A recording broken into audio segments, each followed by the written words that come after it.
Prayer.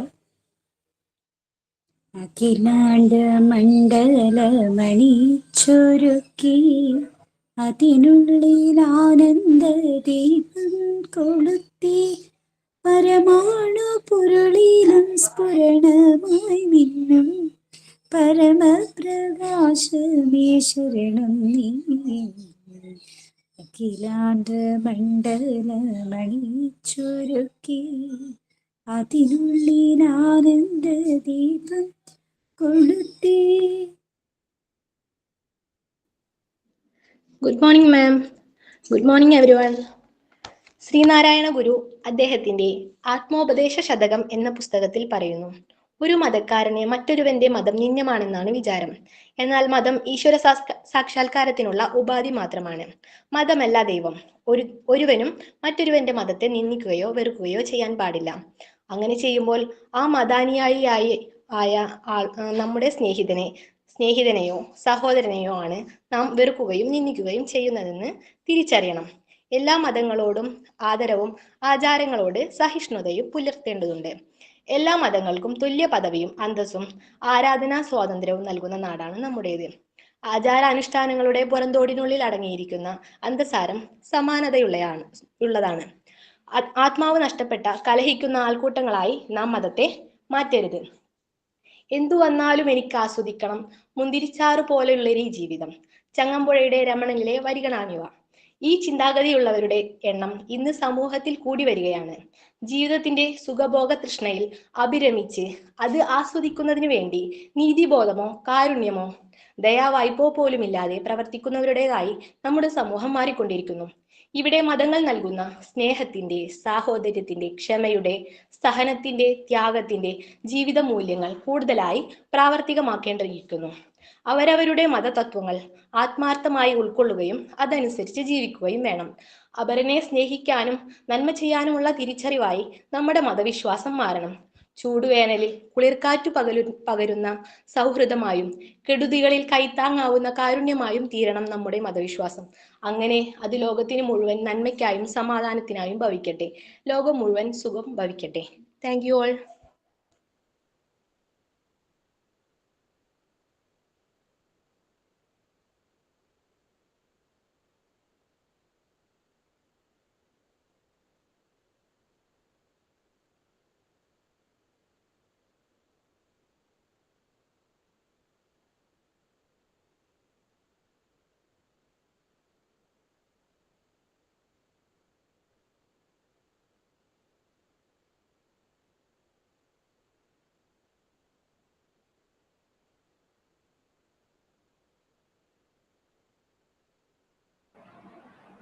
Good morning. Good morning. Good morning, ma'am. Good morning, miss. Morning. Good morning, ma'am. Morning. Prayer എല്ലാം കഴിഞ്ഞല്ലോ അല്ലേ? Morning, ma'am. Yes ma'am. Okay. നാളെയാണ് മാം ഓണപരിപാടി. ആണോ? അശ്വതി മാം വരാന്ന് പറഞ്ഞിട്ടുണ്ട്. ഏത് അശ്വതി മാം? ഇംഗ്ലീഷ് എടുക്കുന്ന അശ്വതി മാം ആണോ മറ്റേ? Yes, English. Okay, very good. എന്തായാലും എൻജോയ്, നല്ലപോലെ ബ്ലാസ്റ്റ് ചെയ്യും. തീർച്ചയായിട്ടും. എന്തെങ്കിലും ചെറിയൊരു എന്താ പറയാ, തിരുവാതിര ഇങ്ങനെ ഞങ്ങള് മാം പറഞ്ഞുകൊണ്ട് തന്നെ ഓൺലൈനിൽ ഇങ്ങനെ ചെറിയ കുഞ്ഞു സ്റ്റെപ്പ് അത് ഞാൻ ഇട്ട് കൊടുത്തായിരുന്നു. എത്ര പേര് അത് നോക്കിയെന്ന് അറിയില്ല. എന്തായാലും ഞാൻ കളിക്കും കേട്ടോ. ആരും കളിച്ചില്ലെങ്കിൽ ഞാൻ കളിക്കും. ഓക്കെ. തിരുവാതിര സ്റ്റെപ്പ് ഇട്ടെടുത്ത ഞാനല്ലേ. അപ്പൊ തിരുവാതിരയുടെ ടീച്ചർ ആയതുകൊണ്ട് എനിക്ക് മാറി നിൽക്കാൻ പറ്റില്ല. അതുകൊണ്ട് ഞാനിങ്ങ് കളിക്കും. എല്ലാരും കളിക്കും, അത് കുഴപ്പമൊന്നുമില്ല. So enjoy. എല്ലാ പരിപാടിയിലും കൊടുത്തിട്ടുണ്ട്. എല്ലാരും ഒരുവിധം നല്ലപോലെ പേരൊക്കെ തന്നിട്ടുണ്ട്. എന്നാലും കുറച്ചുപേരും കൂടെ പേര് തരാൻ പറഞ്ഞിട്ടുണ്ട്. നോക്കാം, ഇന്നൊരു ദിവസം കൂടെ സമയമുണ്ടല്ലോ. ഓണപ്പാട്ടും ചിത്രരചനാ മത്സരവും പൂക്കളവും ഒക്കെ ഉണ്ട്. Okay, very good. Last class നമ്മൾ എന്താ പറഞ്ഞേ മാം? നമ്മൾ റെക്കോർഡ് പറയായിരുന്നു മാം, നമ്മുടെ ആ പ്രാക്ടിക്കലിന്റെ 5ാമത്തെ റെക്കോർഡ്. 23 നിങ്ങളുടെക്കാളും മുമ്പ് എത്തി നിൽക്കുക. നിങ്ങളുടെ പോർഷൻസ് ആയിട്ട് വേണം ടേം എക്സാമിനേഷന്റെ ഡേറ്റ് പറയാനായിട്ട്. എനിവേ റെക്കോർഡ് ബാക്കി കംപ്ലീറ്റ് ചെയ്യാം. ഏത് റെക്കോർഡായിരുന്നു പറഞ്ഞുകൊണ്ടിരുന്നേ? നമ്മൾ നമ്മുടെ ആ പ്രാക്ടിക്കൽ റെക്കോർഡ് അത് മൊത്തം മാം പറഞ്ഞു കഴിഞ്ഞിരുന്നു. അതെല്ലാം ഇനി അടുത്തത് ഇത് മറ്റേ മൂന്നാമത്തെ റെക്കോർഡ് ഉണ്ടായിരുന്നല്ലോ, റൈംസിന്റെ ഒക്കെ അത് തുടങ്ങിയില്ല. ഇല്ല അതായിരുന്നു നമ്മൾ ഇതില് കുറച്ച് സംശയങ്ങൾ വന്നപ്പോ നമുക്ക് ഇതപ്പം മാം കംപ്ലീറ്റ് ചെയ്ത് തന്നു. Okay fine. സോ ഒരു കാര്യം ചെയ്യാം, നമ്മളുടെ പോർഷൻ ഇവിടെ വരെയായി. ഹെൽത്ത് ആൻഡ് ഹൈജീൻ കഴിഞ്ഞതല്ലേ ഉള്ളൂ. അതെ, നമുക്ക് mental health and hygiene start ചെയ്യാം. കാരണം ഞാൻ 23ക്ക് mental health and hygiene portion complete ചെയ്തു. പാർട്ട് 2 എടുക്കാനുണ്ടല്ലോ. ഞാൻ എന്നിട്ട് നമ്മള് മെന്റൽ ഹെൽത്ത് ആൻഡ് ഹൈജീൻ ഒരു ഇതാകുമ്പോഴേക്കും അത് കഴിയുമ്പോൾ ഞാൻ റെക്കോർഡിന്റെ ഡീറ്റെയിൽസ് പറയാം.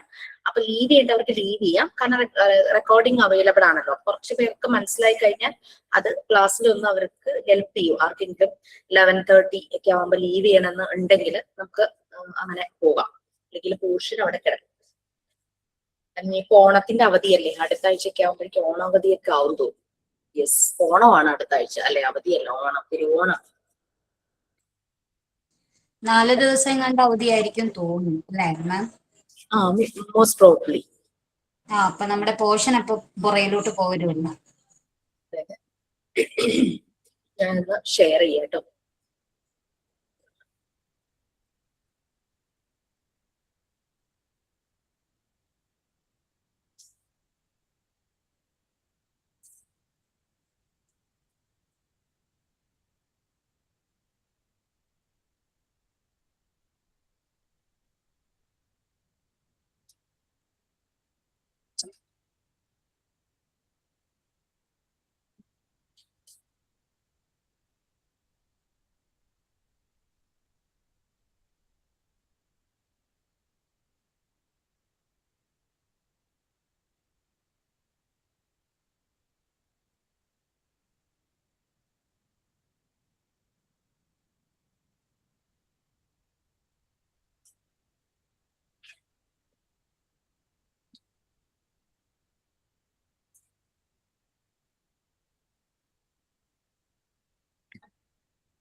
യൂണിറ്റ് 6 ആണ് മെന്റൽ ഹെൽത്ത് ആൻഡ് ഹൈജീൻ. നിങ്ങൾക്ക് PFA എന്ന് പറഞ്ഞൊരു PDF വന്നിട്ടുണ്ടോ ക്ലാസ് റൂമില്?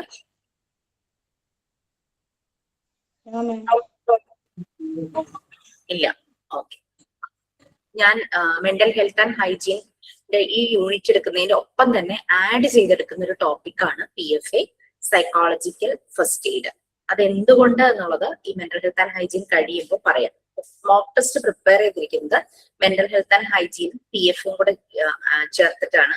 അത് എടുക്കുമ്പോൾ നിങ്ങൾക്ക് മനസ്സിലാകും അതിന്റെ ഇമ്പോർട്ടൻസ്, റെലവൻസ് എന്താണെന്നുള്ളത്, എന്തുകൊണ്ട് അത് ആഡ് ചെയ്തു എന്നുള്ളത് കേട്ടോ.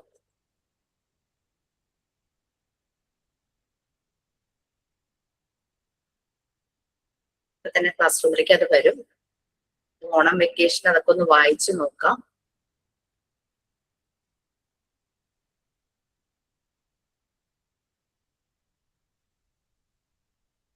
സെൽഫ് ഹീലിങ്ങിനും മറ്റുള്ളവരെ ഹീൽ ചെയ്യാനും പറ്റിയ ഒരു ടൂളാണ് PFA എന്ന് പറയുന്നത്, സൈക്കോളജിക്കൽ ഫസ്റ്റ് എയ്ഡ്.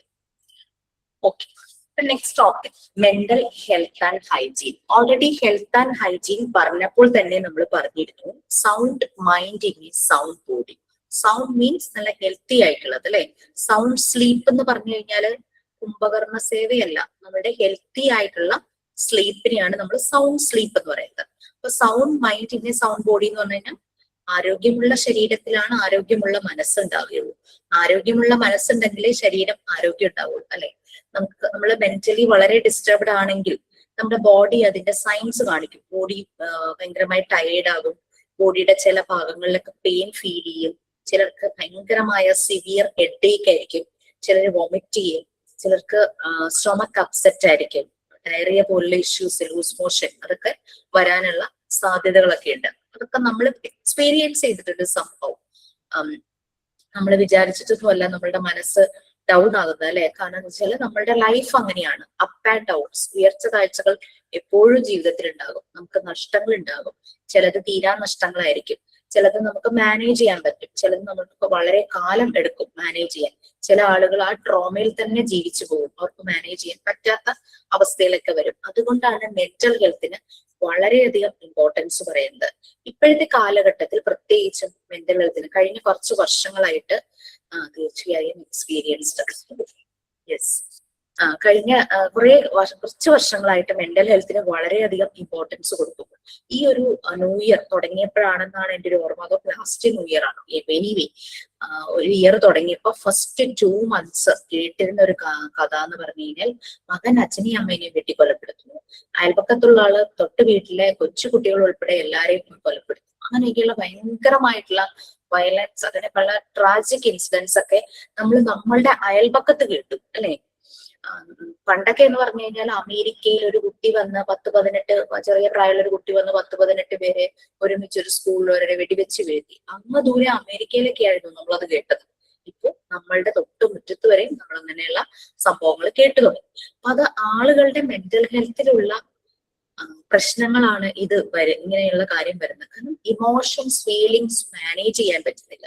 നമ്മൾക്ക് ദേഷ്യം വരും, നമുക്ക് സങ്കടം വരും അല്ലെ. ദേഷ്യം വരുമ്പോൾ നമ്മൾ ചിലപ്പോ ചിലര് വളരെ വയലന്റ് ആവും, ചിലര് സെൽഫ് ഹാം ചെയ്യും.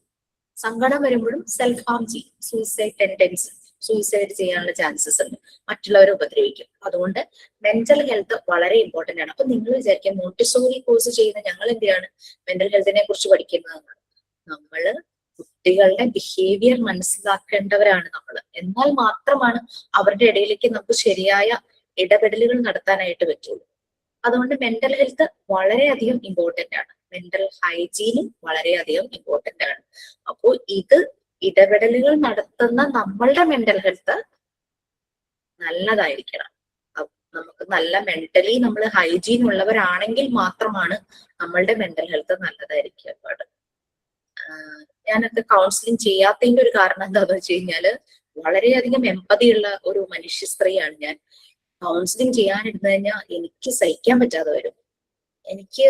എനിക്ക് ആ ഇമോഷൻസ് മാനേജ് ചെയ്യാൻ പറ്റില്ല. കാരണം അവരുടെ സ്ഥാനത്ത് നിന്ന് ചിന്തിക്കലും ആകെ പ്രശ്നങ്ങളാവും. പിന്നെ വരുന്ന അവരെന്നെ ആശ്വസിപ്പിക്കേണ്ടി വരും. അത് കാരണം ഞാൻ ആ ഫീൽഡിലേക്ക് ചെല്ലില്ല.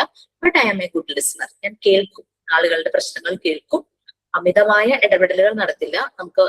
നമ്മളവിടെ ചെയ്യണം എന്ന് തോന്നുന്നു മാത്രം, വളരെ ശ്രദ്ധിച്ച് അത് ചെയ്യുള്ളൂ. But because it is very sensitive issue. അതുകൊണ്ടാണ്. അപ്പൊ ഓക്കെ, അപ്പൊ നമ്മൾ മെന്റൽ ഹെൽത്തിനെ കുറിച്ചാണ് പറയാൻ വന്നത്. അപ്പൊ അതിൽ കുറച്ച് കറക്ഷൻസ് ഉണ്ട്. നിങ്ങൾക്ക് നിങ്ങളുടെ ചാപ്റ്റർ തുടങ്ങുമ്പോൾ ഹെഡിങ് എങ്ങനെ കാണാം? Mental health and hygiene. The concept of mental hygiene അതിന്റെ തൊട്ട് താഴെ യൂണിറ്റിന്റെ പേര് mental health and mental hygiene തന്നെയാണ്. അപ്പൊ അതിന് തുടങ്ങുന്ന ടോപ്പിക് ആണ് the concept of mental hygiene. ആ സെന്റൻസ് സ്റ്റാർട്ട് ചെയ്യേണ്ടത് mental hygiene is A science എന്നാണ്. അത് ഫുള്ള് വായിക്കുമ്പോൾ നിങ്ങൾക്ക് മനസ്സിലാവും എന്തുകൊണ്ടാണ് അവിടെ ഹെൽത്ത് അല്ല ഹൈജീൻ എന്നുള്ളത്. കാരണം ആ mental hygiene is A science, അത് ഡീല് ചെയ്യുന്നത് മെന്റൽ ഹെൽത്തിനെയും അതുപോലെ തന്നെ മെന്റൽ ഇൽനെസ്സിനെ ഇല്ലാതാക്കാനുമുള്ള കാര്യമാണ്. അപ്പോൾ അവിടെ മെന്റൽ ഹൈജീൻ എന്നാണ് വരുന്നത്. അതൊന്ന് കറക്റ്റ് ചെയ്യുക. പിന്നെ 4th സെന്റൻസിൽ എത്തുമ്പോൾ prevention and treatment of mental health അല്ല മെന്റൽ ഇൽനെസ്, അവിടെയും ഒന്ന് കറക്റ്റ് ചെയ്യുക. ഈ ഫസ്റ്റ് പാരഗ്രാഫ് ആരെങ്കിലും വായിച്ചു? ഫസ്റ്റ് പാരഗ്രാഫും ആ aims and objectives of mental ഹൈജീനും കൂടെ ഒന്ന് വായിക്കുകയാണെങ്കിൽ നമുക്കത് കണക്ട് ചെയ്ത് പറഞ്ഞു പോകായിരുന്നു. പിന്നെ അതില് ലാസ്റ്റ് സെന്റൻസിന്റെ തൊട്ട് മുകളിൽ, അതായത് ലാസ്റ്റ് സെന്റൻസ് തുടങ്ങുന്നതിൽ ക്രോ ആൻഡ് ക്രോ എന്ന് കാണുന്നുണ്ട്. അത് 2 ഓതേഴ്സ് ആണ്, ലെസ്റ്റർ ഡി ക്രോയും ആലീസ് വി ക്രോയും. അവര് എഡ്യൂക്കേഷണൽ സൈക്കോളജിയിൽ വളരെയധികം ബുക്സ് എഴുതിയിട്ടുള്ള 2 ഓതേഴ്സ് ആണ്. അത് വായിക്കുമ്പോൾ കൺഫ്യൂഷൻ വേണ്ട. അപ്പൊ അതും കൂടെ ഒന്ന് ഓർത്ത് വായിച്ചു. പ്ലീസ്, ആരാ റെഡി?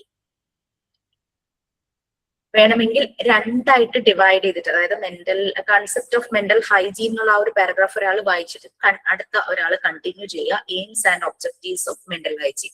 അങ്ങനെ 2 പേരായി വായിച്ചതിന് ശേഷം ഡിസ്കസ് ചെയ്യാം. Please Jeena. Mental health is a science which deals with the process of attaining hygiene. നമ്മൾ കറക്റ്റ് ചെയ്യാൻ പറഞ്ഞിരുന്നു. എവിടെ മാം? ആ mental health is A science നമ്മൾ സ്റ്റാർട്ട് ചെയ്യുന്നതിൽ ഹെൽത്ത് എന്നുള്ളത് ഹൈജീൻ ആക്കുക. Okay, fine. Okay, sorry. Okay. Mental hygiene is a science which deals with the process of attaining mental health and averting mental illness. It attempts to develop and apply principles and techniques for the preservation and promotion of mental health, as well as for the prevention and treatment of mental illness, ultimately leading to an adequate adjustment and well balanced development of one's personality. Mental hygiene is a manner of life in which the individual's adjustment to his atmosphere is maintained intact. According to മാം, അവിടെ ഒരു correction മാം പറഞ്ഞത് എനിക്ക് മനസ്സിലായില്ല. അത് രണ്ട് authors ആണ്, അവരുടെ പേരാണ്. അപ്പൊ പെട്ടെന്ന് അവരുടെ സർനെയിം മാത്രമേ പറഞ്ഞിട്ടുള്ളൂ. ലെസ്റ്റർ ഡി ക്രോയും ആലീസ് ഡി ക്രോയും ആണ്. ക്രോ ആൻഡ് ക്രോ എന്ന് പറഞ്ഞാൽ മതി. ഞാനത് വായിക്കുമ്പോൾ ഒരു ഡൗട്ട് തോന്നണ്ട എന്ന് വിചാരിച്ചു. ഇതൊരു പാഠത്തിലുണ്ടായിനി ഇവരെ കുറിച്ചിട്ട്, ക്രോ ആൻഡ് ക്രോ. ഇതുണ്ടായിരുന്നു മാം, ഇതിന്റെ ഒരു സെമിനാർ ഇതിനെ കുറിച്ച് എടുത്തിരുന്നു. ആണോ? സൈക്കോളജി എടുത്തിരുന്നു? ആരെങ്കിലും സൈക്കോളജി എടുത്തോ നിങ്ങൾക്ക്? എടുത്തായിരുന്നു ma'am. Aparna miss. Very good. Okay, please continue. According to Crow and Crow, mental hygiene is a science that deals with human welfare and pervades all fields of human relationship. Next, I continue ചെയ്യുന്ന aims and objectives of mental hygiene. Who is going to read?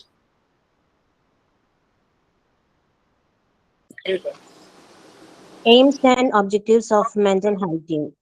The major objectives of mental hygiene are prevention of mental disorders through an understanding of the relationship that exists between healthy personality development and life experiences, care of the mental health of the individual and of the group, the discovery and application of medicinal measures to cure mental ailment.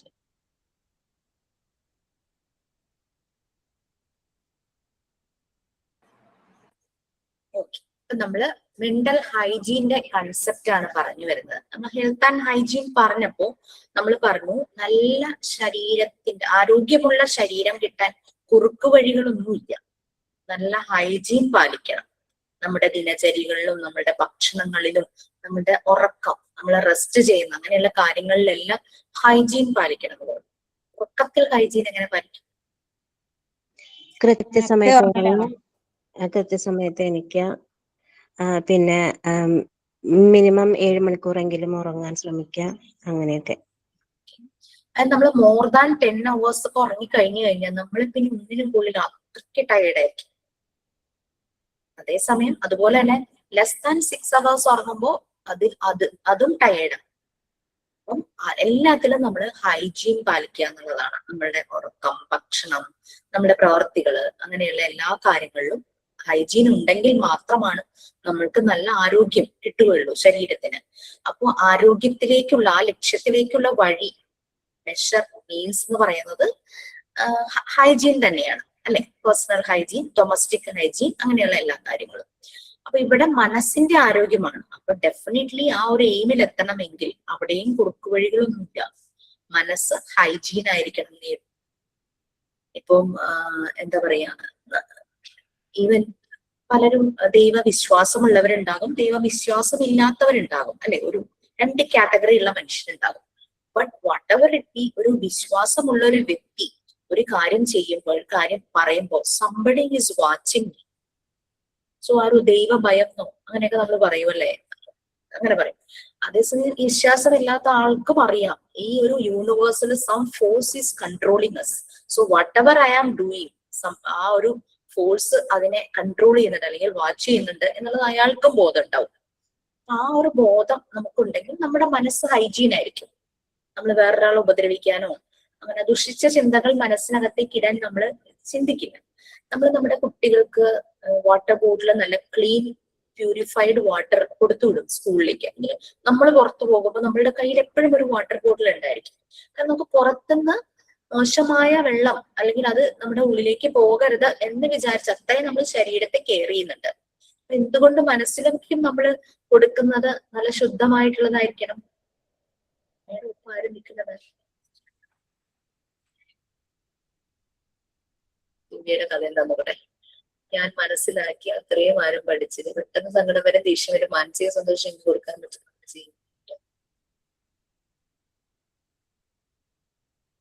Yes, that's very good ദിവ്യ. കാരണം മനുഷ്യ മനസ്സ് സങ്കീർണമാണെന്നൊക്കെ പറയണ പോലെ അത് പിടികിട്ടില്ല. അങ്ങനെ നമ്മുടെ മനസ്സിലേക്ക് വരുന്നത് അത് എപ്പോഴും നല്ലതാവാനായിട്ട് ശ്രമിക്കാം. പക്ഷേ നമ്മൾ ജീവിക്കുന്ന ഒരു സൊസൈറ്റി, നമ്മൾ ജീവിക്കുന്ന ഒരു കമ്മ്യൂണിറ്റി, നമ്മുടെ ഒരു ഫാമിലി എന്ന് പറയുന്നത് പലപ്പോഴും നമുക്കത് മനസ്സിലേക്ക് നല്ലത് തന്നെ വരാനായിട്ട് തടസ്സം നിൽക്കുന്ന പല ഫാക്ടേഴ്സും നമുക്ക് ചുറ്റുപാടുമുണ്ട്. അത് നമുക്ക് സ്ട്രെസ്ഫുൾ ആണ്. നല്ല സ്ട്രെസ്സും സ്ട്രെയിനും പ്രഷറും തരുന്ന പല ഫാക്ടേഴ്സും നമ്മുടെ ചുറ്റുപാടുമുണ്ട്. അത് ഓവർകം ചെയ്ത് മാനേജ് ചെയ്യാൻ പറ്റുക എന്നുള്ളതാണ് മെന്റൽ ഹെൽത്ത്. എല്ലാം നമുക്ക് മാറ്റി നന്നാക്കാൻ പറ്റില്ല, ആളുകളെ പ്രത്യേകിച്ചും നന്നാക്കാൻ പറ്റില്ല. നമ്മൾ എങ്ങനെ അത് മാനേജ് ചെയ്യുന്നു, അതേ പ്രശ്നങ്ങൾ പണ്ട് ഉണ്ടായിരുന്നു. അന്ന് മാനേജ് ചെയ്യാൻ ഒരു പക്ഷെ നമുക്ക് പറ്റിയിട്ടുണ്ടാവില്ല. പക്ഷെ നമ്മളിങ്ങനെ ഇങ്ങനെ കൂകി തെളിയാന്നൊക്കെ പറയില്ലേ, ഇങ്ങനെ ശീലായി കൂകി തെളിഞ്ഞു വരുമ്പോഴേക്കും നമ്മളത് ഇപ്പൊ നമുക്ക് ഇപ്പോഴും പ്രശ്നങ്ങളുണ്ട്, നമ്മളത് മാനേജ് ചെയ്യുന്നു എന്നുള്ളതാണ് അതിന്റെ ഒരു വ്യത്യാസം. കാരണം പണ്ടുള്ള ഞാൻ എന്ന് പറഞ്ഞാൽ എന്റെ ധാരണ എനിക്ക് തന്നെത്താൻ എന്റെ പ്രോബ്ലംസ് സോൾവ് ചെയ്യാൻ പറ്റില്ല. സോ ഞാൻ വളരെയധികം ഡിപ്പെൻഡന്റ് ആയിട്ടുള്ള ഒരു വ്യക്തിയായിരുന്നു. ഇപ്പോഴും വർഷങ്ങൾക്ക് മുമ്പുള്ള കാര്യം കേട്ടോ. പക്ഷെ പിന്നെ എനിക്ക് മനസ്സിലായി നമ്മള് ഡിപ്പെൻഡ് ചെയ്യുന്ന ആ ഒരു ആള് അല്ലെങ്കിൽ ആ ഒരു സിറ്റുവേഷൻ എന്ന് പറയുന്നത് നമുക്ക് നല്ലതല്ല എന്ന് തോന്നി തുടങ്ങിയപ്പോ മനസ്സിലായി ഞാൻ തന്നെ ഇത് മാനേജ് ചെയ്യണം എന്നുള്ളത്. അതാണിപ്പോ വളരെ കൂളാണ്, മൈൻഡ് വളരെ റിലാക്സിങ് ആണ്.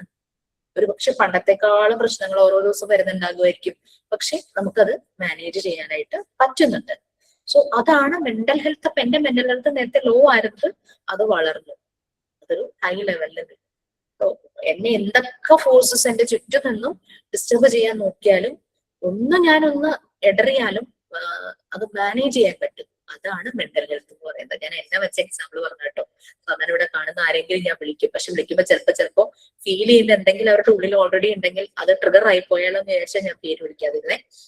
സാധാരണ ഉള്ള ആളുകളുടെ പേര് വെച്ച് ഞാൻ ഇങ്ങനെ പറയാറുണ്ട്. ഓക്കെ, ഇപ്പൊ നമ്മളുടെ മെന്റൽ ഹെൽത്ത് എന്ന് പറയുന്നത് emotional, psychological and social wellbeing ആണ്. നമ്മുടെ വൈകാരികവും മാനസികവും സാമൂഹികവുമായ വെൽബീയിങ്, അതിന്റെ ആ ഒരു ആകെ തുക എന്നൊക്കെ പറയില്ലേ, ആ എല്ലാ രീതിയിലും നമ്മൾക്ക് സുഖം, സന്തോഷം, സമാധാനം എന്ന് പറയാനുള്ള വെൽഫെയർ, അതാണ് മെന്റൽ ഹെൽത്ത് എന്ന് പറയുന്നത്. ഓക്കെ, നമ്മുടെ മെന്റൽ ഹെൽത്തിനെ അഫക്ട് ചെയ്യുന്ന കാര്യങ്ങൾ എങ്ങനെ നമ്മൾ ചിന്തിക്കുന്നു, എങ്ങനെ നമ്മൾ ഫീൽ ചെയ്യുന്നു, നമ്മൾ എങ്ങനെ അതിനനുസരിച്ച് ആക്ട് ചെയ്യുന്നു. അപ്പൊ മനസ്സിലായോ, പുറത്തുള്ള ആൾക്കാരല്ല നമ്മളുടെ മെന്റൽ ഹെൽത്തിനെ ബാധിക്കുന്ന കാര്യങ്ങൾ. അവരെന്തോ പറഞ്ഞ കേട്ടിട്ട് നമ്മൾ ഭയങ്കരമായിട്ട് അതിനെപ്പറ്റി ചിന്തിക്കുന്നു, വല്ലാതെ ഫീൽ ചെയ്യുന്നു, അതിനനുസരിച്ച് നമ്മളുടെ ആക്ഷൻസ് മാറുന്നു. അപ്പൊ അവിടെ എല്ലാം ചെയ്തത് നമ്മളാണ്, അല്ലാണ്ട് പുറത്തൊരാളെ നമുക്ക് ബ്ലെയിം ചെയ്യാൻ പറ്റില്ല.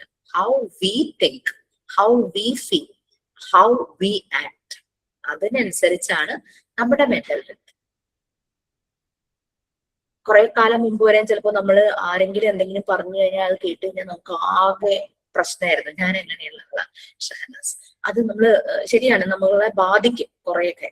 മറ്റുള്ളവർ എന്ത് വിചാരിക്കും, അങ്ങനെ വിചാരിച്ച് ജീവിതത്തിന്റെ പകുതി കളഞ്ഞിട്ടുണ്ടാവും. ഇനി നമ്മൾ അങ്ങനെ വിചാരിക്കാൻ പോകുന്നില്ല. ഓക്കെ, നമ്മൾ എങ്ങനെ നമ്മളുടെ സ്ട്രെസ്സിനെ ഹാൻഡിൽ ചെയ്യുന്നു, അതാണ് നമ്മൾ എങ്ങനെ ഹെൽത്തി ചോയ്സസ് എടുക്കുന്നു. എനിക്കൊരു റിലേഷൻഷിപ്പ് വേണം എന്നുള്ളത് ഞാനാണ് തീരുമാനിക്കുന്നത്, അല്ലെ? അത് ടോക്സിക് ആണെങ്കിൽ എനിക്കിത് വേണ്ട, അത് ഹെൽത്തി ആണെങ്കിൽ I am very okay with that. എനിക്കും ഉണ്ടായിരുന്നു ഡിപ്രഷൻ. ഓക്കെ, അപ്പം നമ്മളുടെ ചോയ്സ് ആണ് ആര് വേണം ആര് വേണ്ട എന്നുള്ളത്. പിന്നെ ചില ട്രോമ ബോണ്ടിങ് എന്നൊക്കെ പറഞ്ഞു കേട്ടിട്ടില്ലേ, അതായത് ചിലരെ നമുക്ക് കളയാനും പറ്റില്ല, തള്ളാനും പറ്റില്ല, കൊള്ളാനും പറ്റില്ല എന്നുള്ള രീതിയിലുള്ള ചില കേസസ്, അത് സംഭവം നമ്മൾ മാനേജ് ചെയ്തേ പറ്റും. അങ്ങനെയുള്ള ചില ബന്ധങ്ങൾ നമുക്കുണ്ടാവും, കളയാൻ പറ്റാത്ത ചില വ്യക്തികൾ നമ്മളുടെ ലൈഫിൽ നിന്ന്. പക്ഷെ പ്രശ്നം എന്താന്ന് വെച്ച് കഴിഞ്ഞാൽ ഇവര് നമ്മളുടെ ജീവിതത്തിൽ നിന്ന് നമ്മളുടെ കുറെ നല്ല സമയം എടുത്തോണ്ട് അങ്ങ് പോയിട്ടുണ്ടാവും, കുറെ നമുക്ക് നഷ്ടമായിട്ടുണ്ടാവും. അങ്ങനത്തെയും അതൊക്കെ നമ്മുടെ മെന്റൽ ഹെൽത്തിനെ ബാധിക്കുന്ന കാര്യങ്ങളാണ്. ഇനി മെന്റൽ ഹെൽത്ത് എന്നുള്ളതൊന്നും ഒത്തിരി പ്രായമായിട്ട് ശരിയാക്കാം എന്നുള്ളതല്ല. നമ്മള് ഹെൽത്ത് ആൻഡ് ഹൈജീനിൽ പറഞ്ഞു, കുട്ടിയുടെ ഓരോ വളർച്ചാ കാലഘട്ടങ്ങളിലും കുട്ടിയിലേക്ക് പറയാനുണ്ടോ, യെസ്,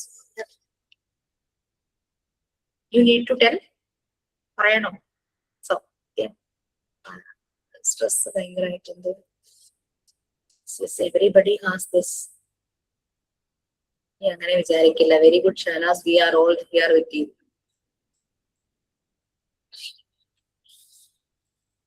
അപ്പൊ അങ്ങനെ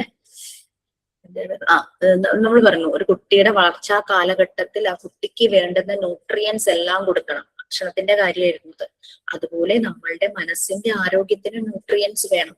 നമ്മുടെ ഉള്ളിലേക്ക് എടുക്കുന്ന കാര്യങ്ങൾ, സുഖം, വളരെ ഹാപ്പി ആയിട്ടുള്ള കാര്യങ്ങൾ, പോസിറ്റീവ് ആയിട്ടുള്ള കാര്യങ്ങൾ, ഫുൾ ചില ആളുകളെ കാണാറുണ്ട്, അവർക്ക് ഫുൾ നെഗറ്റീവ് ആയിരിക്കും. എന്ത് പറഞ്ഞാലും നെഗറ്റീവ് ആയിരിക്കും. എന്റെ മോള് സൗത്ത് ആഫ്രിക്കയിൽ പഠിക്കാൻ പോയപ്പോ എന്റെ കൃഷ്ണ എയർപോർട്ടിൽ വെച്ച് വരെ ഞാൻ നെഗറ്റീവ് ഫോണിൽ കൂടെ കേൾക്കുവാ. ടെൻഷൻ പിടിച്ചിട്ട്, കൊച്ചൊറ്റയ്ക്കാ പോണത്. നമ്മള് ഇപ്പോ അവിടെ ആണെങ്കിൽ പരിചയമുള്ള ഒരാൾ പോലും ഇല്ല. ഇപ്പൊ US-ലോ UK-ലൊക്കെ എന്ന് വെച്ചാൽ ആരെങ്കിലൊക്കെ പോയി അടുത്ത വീട്ടിലോ അല്ലെങ്കിൽ ആരുടെങ്കിലൊക്കെ പരിചയത്തിലുള്ളവരുണ്ടാവും. സൗത്ത് ആഫ്രിക്കയിലേക്ക് പോയ ആൾക്കാരൊന്നുമില്ല. കറക്റ്റ് എയർപോർട്ടിൽ നിന്നപ്പോഴേക്കും എന്റെ അച്ഛന്റെ ഒരു ഫ്രണ്ട് വിളിച്ചിട്ട് എന്നോട് ചോദിക്കും, ഒരു പെൺകൊച്ചിനെയല്ലേ പറഞ്ഞു വിടുന്നത്? അവിടെ എയർപോർട്ടിലൊന്നും ലൈറ്റേ ഉണ്ടാവില്ല, കാരണം ഇരുട്ടായിരിക്കും. ഞാൻ ഇങ്ങനെ നിന്ന് കേൾക്കും. അത് കഴിഞ്ഞിട്ട് അവൾ അവിടെ വളരെ ഹാപ്പി ആയിട്ട് അവിടെ ചെന്നു. അവളുടെ അക്കാദമിയുടെ ID കാർഡും കോട്ടും ഒക്കെ ഇട്ട ആള് വന്ന് അവളെ എയർപോർട്ടിൽ നിന്ന് പിക്ക് ചെയ്ത് അവിടെ കൊണ്ടുപോയി. അത് കഴിഞ്ഞിട്ട് എന്താന്ന് വെച്ചാൽ നമ്മളുടെ നാട്ടിൽ യൂസ് ചെയ്തിരുന്ന ഫോൺ നമ്പർ അല്ലേ ഉള്ളൂ. അവിടെ ചെന്ന ഒരു വൈഫൈ ഉണ്ടെങ്കിലാണല്ലോ കൊച്ചിന് വാട്സപ്പ് കോളോ അങ്ങനെ എന്തെങ്കിലുമൊക്കെ ചെയ്യാൻ പറ്റുള്ളൂ. പിന്നെ ആ ഡ്രൈവറിന്റെ അത് ഹോട്ട്സ്പോട്ട് ചെയ്ത് അവൾ അപ്പൊ തന്നെ കാറിൽ കയറിയ ഉടനെ തന്നെ എന്നെ വിളിച്ചു. അങ്ങനെ അവിടെ എത്തുന്നവരെയും അങ്ങനെ കോണ്ടാക്ട് ചെയ്യായിരുന്നു. അപ്പൊ അങ്ങനെ ചെയ്ത് കൊടുക്കാനുള്ള ഒരു മനസ്സൊക്കെ ഡ്രൈവർക്ക് ഉണ്ടായില്ല. പിന്നെ പോണ വഴിക്ക് അവിടുത്തെ സിം എടുത്തു, അങ്ങനെയുള്ള കാര്യങ്ങളെല്ലാം ചെയ്തു. അത് കഴിഞ്ഞിട്ട് അച്ഛൻ എന്നെ വിളിച്ചിട്ട് ചോദിക്കുക, അവളുടെ ഫോൺ നമ്പർ ഒന്ന് തരുമോന്ന് ചോദിച്ചു. അവിടുത്തെ അച്ഛന്റെ ഏതോ ഫ്രണ്ടിന്റെ ആരോ അവിടെ ഉണ്ട്, അയാളാണ് ഈ കഥ മുഴുവൻ പറഞ്ഞത്. അവിടെ എയർപോർട്ടിൽ ലൈറ്റ് ഉണ്ടാവില്ല, അങ്ങനെയാണ് ഇങ്ങനെയാണ്, അവിടെ എന്താ ഉപദ്രവിക്കും, അങ്ങനെ ഇങ്ങനെയൊക്കെ. വേറെ എന്റെ ഒരു സ്റ്റുഡന്റ് പറഞ്ഞതാ, ഈ കയ്യിൽ മോതിരുണ്ടെങ്കിൽ വിരല് മുറിച്ചുകൊണ്ട് പോകുന്നു. ഭയങ്കര ക്രൈം നടക്കുന്ന സ്ഥലമാണ്, ക്രൈം എല്ലായിടത്തും ഉണ്ടല്ലോ. അത് കഴിഞ്ഞ അച്ഛൻ നമ്പർ വെച്ചപ്പോ ഞാൻ പറഞ്ഞു തരില്ലാന്ന് പറഞ്ഞു. അവളും അവിടെ ഭയങ്കര ഹാപ്പി ആയിട്ട് സാമ്പാറൊക്കെ വെച്ച് ചോറൊക്കെ ഉണ്ടിരിക്കുന്നു. നോക്കി അപ്പൊ അത് ഇങ്ങനെ പറയുമായിരുന്നു. അത് അന്നത്തെ ദിവസം അനുഭവിച്ചത്. അപ്പൊ എന്നോട് എന്റെ ഫ്രണ്ട് പറയാ, നീ ഒരു ആളോടും പറയരുത്, അവർക്കൊന്നും ഇഷ്ടമല്ല നമ്മള് നന്നാവുന്നത്, നമ്മളെ കൊച്ചിനെ പ്രാകും. എനിക്ക് അത് കേട്ടിട്ട് ചിരി വന്നത്. ആരോടും എവിടെ പോയാലും നാം നമ്മൾ ജീവിക്കുന്ന പോലെയല്ലേ എല്ലാം. അതെ അതെ. എന്നോട് ഫ്രണ്ടിന്റെ ചിറ്റയുടെ വീട് പെരുമ്പാവൂരാണ് കേട്ടോ. ഞാൻ ഇടയ്ക്കിടയ്ക്ക് പെരുമ്പാവൂര് പോയി. ആ ചിറ്റയും ചിറ്റപ്പനും ഉണ്ടാവും. ഈ ഫ്രണ്ട് ബാംഗ്ലൂരാ. എന്നോട് പറയും ഇടയ്ക്ക് അവരെ ഒന്ന് പോയി കാണണം, കുട്ടികളൊന്നുമില്ല. ഞാൻ ഇടയ്ക്ക് സമയം കിട്ടുമ്പോ ഈ പെരുമ്പാവൂര് പോയിട്ട് അവരെ കാണും കേട്ടോ. എന്നോട് ആ കുട്ടി ചോദിക്കാം, ഏറ്റവും കൂടുതൽ ക്രൈം നടക്കുന്ന പെരുമ്പാവൂര് നീ ഒറ്റയ്ക്ക് വന്നില്ലേ, പിന്നെയാണ് സൗത്ത് ആഫ്രിക്ക എന്നിങ്ങനെ പറയുമായിരുന്നു. ഞങ്ങളിത് പറയുക, ചില മനുഷ്യര് അത് കറക്റ്റ് പോകുന്നതിന്റെ ആ ആഴ്ച മുഴുവൻ ഞാൻ കേൾക്കുന്ന കഥകള് സൗത്ത് ആഫ്രിക്ക ഏതോ വല്ല വിചിത്ര രാജ്യം പോലെയായിരുന്നു ഞാൻ കേട്ടത്. പക്ഷെ അവള് പറയാ എന്തൊരു ഭംഗിയുള്ള സ്ഥലമോ കാണാൻ, ഭയങ്കര രസമാന്ന് പറയുന്നത്. പിന്നെ സിം എടുക്കാനായിട്ട് ചെന്നപ്പോ അവിടെ നമ്മുടെ ഇവിടെ നമുക്ക് കറൻസി ഉണ്ടല്ലോ, അതുപോലെ അവിടെ സാർ എന്നാണ് പറയുന്നത്. അതിന്റെ ചെറിയ വാല്യൂല് നമ്മള് പൈസ എന്ന് പറയുന്ന പോലെ അവർക്ക് അവിടെ ചെറിയ വാല്യൂ എന്ന് പറയുന്ന റാൻഡ് ആണ്. അപ്പൊ 6 സാറ് ഇവിടത്തെ 6 രൂപയാണ് അവിടുത്തെ ഒരു സാറ്. അങ്ങനെ ഞങ്ങൾ പെരുമ്പാവൂർക്കാരാണ്. എനിക്ക് വളരെ ഇഷ്ടമുള്ള സ്ഥലമായിട്ട് പെരുമ്പാവൂർ. എന്റെ കൊച്ചച്ഛന്റെ വീട് പെരുമ്പാവൂരാണ്. നല്ലപോലെ കൃഷി ചെയ്യുന്ന ആൾക്കാരാണ്. നിറയെ കപ്പങ്ങയും ചക്കയും ഒക്കെ കിട്ടുന്നത് എനിക്ക് അവിടെ നിന്ന് കിട്ടാറുണ്ട്. ഈ ഫ്രണ്ടിന്റെ ചിറ്റയുടെ വീട്ടിൽ പോകുമ്പോ അവിടെ നിന്നും കിട്ടും ചക്കയും മാങ്ങയും ഒക്കെ. ഓക്കെ, അപ്പൊ അങ്ങനെ അത് അപ്പൊ അവളെന്ത് ചെയ്തു, കാർഡ് വെച്ച് പേ ചെയ്യണം. അപ്പൊ നമ്മള് ഫോറക്സ് കാർഡ് എന്ന് പറഞ്ഞാൽ അവിടെ യൂസ് ചെയ്യാൻ പറ്റുന്ന കാർഡ് ആക്കിയിട്ടുണ്ടായിരുന്നു. കാർഡ് വെച്ച് പേ ചെയ്യാനായിട്ട് പോയപ്പോ അവര് പറഞ്ഞു, ഞങ്ങള് റാൻഡ് കാർഡ് വെച്ച് എടുക്കില്ല, അതായത് ചെറിയ വാല്യൂലുള്ളത് കാർഡ് വെച്ചെടുക്കില്ല, അത് ഫിസിക്കൽ ആയിട്ടുള്ള മണി തന്നെ വേണം എന്ന് പറഞ്ഞു. അപ്പൊ അവളുടെ കയ്യിൽ ഇല്ലല്ലോ അത്രയും, അവളുടെ $1 ആയിരിക്കുന്നത്. അപ്പൊ അവരൊന്നും സാരില്ല, കൊണ്ടുപോയിക്കോളൂ. അപ്പൊ നമ്മുടെ ഒരു 25 രൂപയാണ് അവിടുത്തെ സിം കാർഡിന്, അതായത് 5 or 6 റാൻഡ് അത്രയും കണ്ടു വന്നു. അപ്പൊ 25 രൂപ ഒന്നും സാരില്ല, പേയ്മെന്റ് വേണ്ടാന്ന് പറഞ്ഞു. ചെന്ന ഉടനെ തന്നെ നമുക്ക് അങ്ങനെയുള്ള പോസിറ്റീവ് വൈബ്സ് ആണ് അവിടെ കിട്ടിയത്. ക്രൈം ഉണ്ടാവുമായിരിക്കും, ഇല്ലാത്ത സ്ഥലം എവിടെയാണ്, നമുക്ക് വീടിനകത്ത് വരെ ഉണ്ടാവും ക്രൈം. പിന്നെയാണോ സൗത്ത് ആഫ്രിക്കയില്. പിന്നെ അവിടെ ചെന്നപ്പോ കുറെ നല്ല ഫ്രണ്ട്സിനെ കിട്ടി. അവർ ഒറ്റയ്ക്ക് വിടില്ല ഇവിടെ, എല്ലാരും ഒരുമിച്ച് എവിടെയെങ്കിലും പോവുകയാണെങ്കിൽ പോകുള്ളൂ. അക്കാദമിയുടെ വണ്ടി ഉണ്ടെങ്കിൽ അതിൽ തന്നെ പോകും, അല്ലെങ്കിൽ മാക്സിമം അവർ അധികം പുറത്തേക്ക് അങ്ങനെ പോകാറില്ല. പോവുകയാണെങ്കിൽ അക്കാദമിയിലെ വണ്ടിയിൽ തന്നെയാണ് പോകുന്നത്. മാം നൈറ്റ് അവിടെ പഠിക്കുകയാണോ? മോൾ പഠിക്കുകയാണോ? അവള് പഠിക്കുക, എന്തിന്റെ ആയിരുന്നു? പൈലറ്റ്. പൈലറ്റ്. അതെ. അവിടെയാണോ അപ്പം കിട്ടിയത് മോൾ? അവിടെ കിട്ടിയതെന്ന് പറഞ്ഞു കഴിഞ്ഞാല് അവള് ഇന്ത്യയിലായിരുന്നു തിയറി ചെയ്തത്. തിയറി ചെയ്തിട്ട് ഇന്ത്യയിൽ തന്നെ ഏതെങ്കിലും ഒരു ബേസിൽ ഫ്ലൈങ് ചെയ്യാന്ന് വിചാരിച്ചു. പക്ഷെ നമ്മുടെ ഇന്ത്യൻ ക്ലൈമറ്റ് ഒട്ടും യോജ്യമല്ല. കാരണം എപ്പോഴും സ്മോക്കും ഫോഗും പൊല്യൂട്ടഡ് ഏരിയ ഒക്കെ ആണല്ലോ. പ്രത്യേകിച്ചും ഡൽഹി, മഹാരാഷ്ട്ര, പിന്നെ കർണാടക, അങ്ങനെ കുറെ ഭാഗത്തൊക്കെ ബേസ് ഉണ്ട്. പിന്നെ പലയിടത്തും എയർക്രാഫ്റ്റ് സ്വന്തമായിട്ടില്ല, അവർ വാടകയ്ക്ക് എടുക്കും. അപ്പൊ അങ്ങനെ ഡിലേ വരും. അങ്ങനെ ഒരു 10 മാസം കൊണ്ടുള്ള കോഴ്സ് 2 വർഷമൊക്കെ ആവും. അപ്പൊ നമുക്ക് എക്സ്പെൻസും കൂടും. സൗത്ത് ക്ലൈമറ്റ് നല്ലതാണ്, അവിടെ പൊല്യൂഷൻ ഇല്ല, അവർക്ക് ഫ്ലൈറ്റ് ഉണ്ട്, എയർക്രാഫ്റ്റ് ഉണ്ട് ഓടിക്കാൻ, അങ്ങനെ വാടകയ്ക്ക് എടുക്കേണ്ട ആവശ്യമൊന്നുമില്ല. പിന്നെ ഇന്ത്യൻസ് തന്നെയാണ് അവിടുത്തെ ഇൻസ്ട്രക്ടേഴ്സ് മെജോറിറ്റി, കുട്ടികളും ഇന്ത്യൻസ് തന്നെയാണ്. അവിടെയുള്ളവർ കുറച്ചു പേരേ ഉള്ളൂ, സ്റ്റാഫ് മാത്രമേ ഉള്ളൂ. ഇൻസ്ട്രക്ടേഴ്സും കുട്ടികളും ഒക്കെ ഇന്ത്യൻസാണ്. 14 months കൊണ്ട് തിയറിയും എഴുതി. ഇന്ത്യയിലും തിയറി എഴുതണം, കാരണം ഇവിടെ വരുമ്പോൾ ലൈസൻസ് കൺവേർട്ട് ചെയ്യണം, എന്നാലല്ലേ ഇവിടെ ഓടിക്കാൻ പറ്റുള്ളൂ. അപ്പൊ ഇവിടെ അവൾ ഓൾറെഡി 5 പേപ്പറാണ്, 3 എഴുതിയിട്ടാണ് അങ്ങോട്ട് പോയത്. അവിടെ 8 പേപ്പറാണ്, അതിൽ 3 കംപ്ലീറ്റ് ചെയ്തു. ജൂൺ ലാസ്റ്റാ പോയത്, ജൂൺ 30 പോയിട്ട് ഇപ്പൊ 1 മാസം കഴിഞ്ഞിട്ടേ. എന്നിട്ടാണ് ആ നാടിനെ കുറ്റം വന്നതല്ലേ. ഓക്കെ, ഞാൻ പോകുന്നുണ്ട് കേട്ടോ. മിക്കവാറും മോള് 14 months കഴിഞ്ഞ് അവര് കോഴ്സ് കംപ്ലീറ്റ് ചെയ്യുന്ന സമയത്ത് പോയി വിളിക്കണം, വിളിച്ചുകൊണ്ട് വരണം എന്നാണ് എന്റെ ഒരു ആഗ്രഹം. വിളിച്ചോണ്ട് വരുമ്പം ഫോട്ടോ ഒക്കെ ഇട്ട് തരണേ. തീർച്ചയായിട്ടും. അത് എന്റെ പാസ്പോർട്ട് റിന്യൂ ചെയ്യട്ടെ. അതൊക്കെ കിട്ടും. അതൊന്ന് റിന്യൂ ചെയ്യണം. ആവശ്യമില്ലല്ലോ എന്ന് കരുതി അത് അങ്ങനെ അത് എക്സ്പയർ ആയി. അങ്ങനെയൊക്കെ പ്ലാൻ ചെയ്തു. ഓക്കെ, അപ്പൊ നമ്മൾ മെന്റൽ ഹൈജീനെ കുറിച്ചാണല്ലേ പറഞ്ഞുകൊണ്ടുവന്നത്. അപ്പൊ നമ്മളുടെ ഈ മെന്റൽ ഹൈജീൻ എന്ന് പറയുന്നത്, അത് നമ്മൾ പറഞ്ഞു, നമ്മുടെ ഇമോഷണൽ, സൈക്കോളജിക്കൽ, സോഷ്യൽ വെൽബീയിങ്, ഇതെല്ലാം കൂടെ ചേരുന്ന ഒരു ആകത്തുക. വൈകാരികം, മാനസികം, സാമൂഹികം, ആകത്തുകയാണ് മെന്റൽ ഹെൽത്ത് എന്ന് പറയുന്നത്. മെന്റൽ ഹെൽത്തിനെ അഫക്ട് ചെയ്യുന്നത് നമ്മൾ എങ്ങനെ ചിന്തിക്കുന്നു, നമ്മൾ എങ്ങനെ ഫീൽ ചെയ്യുന്നു, നമ്മൾ എങ്ങനെ പ്രവർത്തിക്കുന്നു എന്നുള്ളതാണ്. നമ്മൾ തന്നെയാണ് അപ്പൊ മെന്റൽ ഹെൽത്തിനെ അഫക്ട് ചെയ്യുന്ന കാര്യം. പിന്നെ ഇത് നമ്മൾ എങ്ങനെയാണ് സ്ട്രെസ് ഹാൻഡിൽ ചെയ്യുന്നത്, അതിന് റിലേറ്റ് ചെയ്തു. നമ്മളുടെ വീട്ടില് നമുക്ക് ഒരാളെ നഷ്ടപ്പെട്ടു, നമുക്ക് റീപ്ലേസ് ചെയ്യാൻ പറ്റാത്തൊരു നഷ്ടമാണ്, സഹിക്കാൻ പറ്റുന്നില്ല, മാസങ്ങൾ എടുക്കുന്നു, ചിലപ്പോൾ വർഷങ്ങൾ എടുക്കും. അത് നമ്മുടെ ഉള്ളിൽ അങ്ങനെ ആ ഓർമ്മ നിൽക്കും. അത് നമ്മൾ മറന്നു പോകില്ല അല്ലെ. നമുക്ക് ഓർമ്മയുള്ളിടത്തോളം കാലം ആ ഒരു നഷ്ടം നമ്മുടെ ഉള്ളിൽ നിന്ന് പോവില്ല. എന്തിനു പറയുന്നത്, ഞാൻ കഴിഞ്ഞ ക്ലാസ്സിൽ പറഞ്ഞ എന്റെ ഒരു നഷ്ടം പറഞ്ഞത് വേറെ ഒന്നുമല്ല. ഞാൻ എവിടെ പോയാലും എന്റെ കയ്യിൽ കുട ഉണ്ടാവും. അപ്പൊ ഞാൻ കുറെ നാളിങ്ങനെ പ്ലെയിൻ കുട യൂസ് ചെയ്തിട്ട് എനിക്ക് ഇങ്ങനെ ഡിസൈൻ ഉള്ള ഒരു കുട വേണം എന്ന് കരുതി ഞാൻ ഈ കുട വാങ്ങുന്നത് ഓഫ് സീസണിലായിരുന്നു. വെയിലത്തൊക്കെ ഉപയോഗിക്കുന്ന ആളിന് മഴ ഇല്ലാത്ത സമയത്ത് കടകളിൽ കുടയുടെ സ്റ്റോക്ക് വളരെ കുറവായിരിക്കും.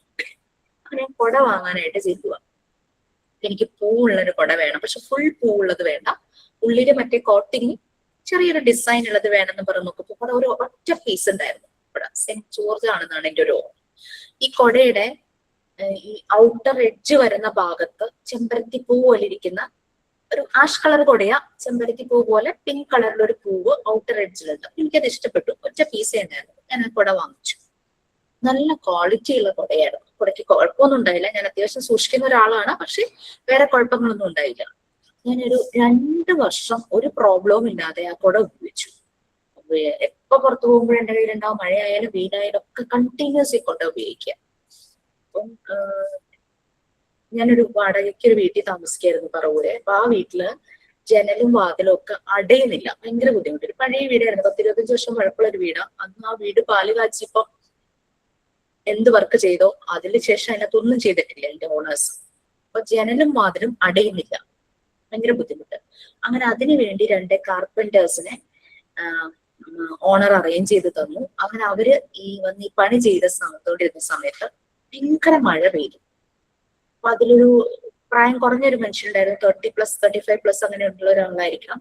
അപ്പൊ വൈകിട്ട് പോകാൻ നേരത്ത് ഭയങ്കര മഴ, അവരുടെ പണി കഴിഞ്ഞ് പോകാൻ നേരത്ത്. പിറ്റേ ദിവസം പണിയുണ്ട്. അപ്പൊ അയാൾ എന്നോട് ചോദിച്ചു, ഒരു കുട തരുമോ? ഞാൻ ഇയാൾക്ക് ആ കുട എടുത്തു കൊടുത്തു. അത് കഴിഞ്ഞ് കൊടുക്കുമ്പോ ഞാൻ പറയുന്നത് നാളെ തിരിച്ചു കൊണ്ടുവരേണ്ടത് ഞാൻ പറയുന്നുണ്ട്, കാരണം എനിക്ക് അത്രയും പ്രിയപ്പെട്ട കുടയാണ്. പിറ്റേ ദിവസം വന്നപ്പോ ഇയാൾ ആ കുട കൊണ്ടുവന്നില്ല. അപ്പൊ ഞാൻ പറഞ്ഞു എനിക്ക് വൈകുന്നേരം വീട്ടിൽ പോകുമ്പോ എനിക്ക് ആ കുട കൊണ്ടു തരണം എന്ന് പറഞ്ഞു. അയാള് എനിക്ക് തന്നില്ല. ഒരു ദിവസം കഴിഞ്ഞു, 2 ദിവസം കഴിഞ്ഞു, ഇയാൾ തന്നില്ല. ഞാൻ ഇയാളെ ഫോൺ ചെയ്തു, ഫോൺ നമ്പറൊക്കെ ഇട്ടിട്ടുണ്ടായിരുന്നു, അടുത്ത വീട്ടിൽ നിന്ന് വാങ്ങിച്ചു, അവർക്കറിയാവുന്ന ആളായിരുന്നു. ഫോൺ ചെയ്ത് എന്റെ കുട കൊണ്ടുതരാൻ പറഞ്ഞു. അയാൾ എനിക്ക് കുടയുടെ വാല്യൂ അല്ല, എനിക്ക് ആ കുട അത്രയും പ്രിയപ്പെട്ടതായിരുന്നു. എനിക്കത് ഉപേക്ഷിക്കാൻ, അങ്ങനെ പോട്ടേന്ന് വെക്കാൻ എനിക്ക് പറ്റുന്നില്ല. ഇയാൾ ആ കുട കൊണ്ടു തന്നില്ല. കുറെ ദിവസങ്ങൾക്ക് ശേഷം വഴിയിൽ വെച്ച് ഞാൻ ഇയാളെ കണ്ടു. ഞാൻ ചെന്ന് അയാളുടെ മുന്നിൽ കയറി ക്രോസ് ചെയ്ത് തന്നു. ചോദിച്ചു എന്റെ കുട എവിടെയെന്ന് ചോദിച്ചു. അത് ഇങ്ങനെ തരാം, അത് എന്താണ്ടൊക്കെ പറഞ്ഞു. പിന്നെ ഞാൻ വിട്ടു അത്, കാരണം അയാൾ തരില്ല എന്നുള്ളത് എനിക്ക് ബോധ്യായി. ഇപ്പോഴും ഒരു 10 years ബാക്കുള്ള കഥയാണ് കേട്ടോ ഇത്. 10-12 years ആയി. ഇപ്പോഴും എനിക്ക് ആ കുട എന്റെ മനസ്സിലുണ്ട്. ഞാൻ അതിനുശേഷം എത്ര കുടകൾ ഉപയോഗിച്ചു അതൊന്നും എന്റെ ഓർമ്മയിലില്ല. എവിടെയെങ്കിലും കൊണ്ടുപോകുമ്പോ എന്റെ ടെൻഷൻ ഇതാ, കാരണം എനിക്ക് എന്റെ കുട ഏതാന്ന് ഓർമ്മയില്ല. ഞാൻ കൊണ്ടുപോകുന്ന കുട തന്നെ ഞാൻ തിരിച്ചു കൊണ്ടുവരും, എല്ലാവരുടെയും ഞാൻ എടുത്തുകൊണ്ട് വരും, അങ്ങനെയൊക്കെ ഒരു ടെൻഷൻ. മറ്റേതെന്ന് പറഞ്ഞു കഴിഞ്ഞാൽ എന്റെ പാർട്ട് തന്നെയായി പോയി അങ്ങനെ. അപ്പൊ അത് എനിക്ക് അങ്ങനെ ഒരു കുട പോയത് എനിക്ക് ഇതുവരെ എനിക്ക് അത് മാനേജ് ചെയ്യാൻ പറ്റിയിട്ടില്ല. അതുകൊണ്ട് ഇറ്റ്സ് വെരി ഡിഫിക്കൽട്ട്. നമുക്ക് നമ്മളുടെ മെന്റൽ ഹെൽത്ത് മാനേജ് ചെയ്യാന്ന് പറഞ്ഞു കഴിഞ്ഞാൽ ടഫ് തന്നെയാണ്. അത് നമ്മൾ മാനേജ് ചെയ്യുവാണെങ്കിൽ യെസ് ഡെഫിനറ്റ്ലി നമ്മൾ നല്ല ആരോഗ്യമുള്ള മനസ്സിന്റെ ഉടമകളാണ്. ഓക്കെ, ചിലപ്പോ ചില കാര്യങ്ങളായിരിക്കും നമുക്ക് മാനേജ് ചെയ്യാൻ പറ്റാതെ, ചില കാര്യങ്ങൾ നമ്മൾ ഭംഗിയായിട്ട് മാനേജ് ചെയ്തിട്ടുണ്ടാവും. അതിലും വലിയ പ്രശ്നങ്ങൾ വളരെ ഈസി ആയിട്ട് മാനേജ് ചെയ്തിട്ടുണ്ടാകും. ചില കാര്യങ്ങൾ നമുക്ക് പറ്റില്ല, അങ്ങനത്തെ അവസ്ഥ.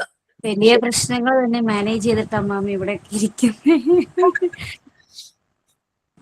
ഓക്കെ, അപ്പൊ നമ്മള് കുട്ടികളുടെ കാര്യം പറഞ്ഞപ്പോ നമ്മൾ പറഞ്ഞു ഈ കുട്ടികളുടെ പേഴ്സണാലിറ്റി, അവരുടെ ആരോഗ്യം, അത് ശരീരത്തിന്റെ ആരോഗ്യമായാലും മനസ്സിന്റെ ആരോഗ്യമാണെങ്കിലും അത് ചെയ്യേണ്ട സമയത്ത് തന്നെ അത് കറക്റ്റ് ആണ്. ഭക്ഷണം കഴിക്കേണ്ട പ്രായത്തിൽ നല്ലതുപോലെ കഴിച്ചാലാണ് പിന്നീടുള്ള പ്രായത്തിൽ അതിന്റെ ആരോഗ്യം വരുള്ളൂ എന്ന് നമ്മുടെ പ്രായമായവര് പറയൂലേ. അതുപോലെ തന്നെയാണ് മെന്റൽ ഹെൽത്ത്. ഏത് സ്റ്റേജ് ഓഫ് ലൈഫിലും അത് ഇമ്പോർട്ടന്റ് ആണ്. അത് ചൈൽഡ്ഹുഡ് ആണെങ്കിലും അഡോളസൻസ് ആണെങ്കിലും അഡൾട്ട്ഹുഡ് ആണെങ്കിലും ഏതൊരു പ്രായത്തിലും മെന്റൽ ഹെൽത്ത് ഇമ്പോർട്ടന്റ് തന്നെയാണ്. ബോഡി മൈൻഡും സെപ്പറേറ്റ് ആയിട്ടുള്ള യൂണിറ്റ്സ് അല്ല, ഒറ്റ യൂണിറ്റ് ആണ് ബോഡി മൈൻഡ്.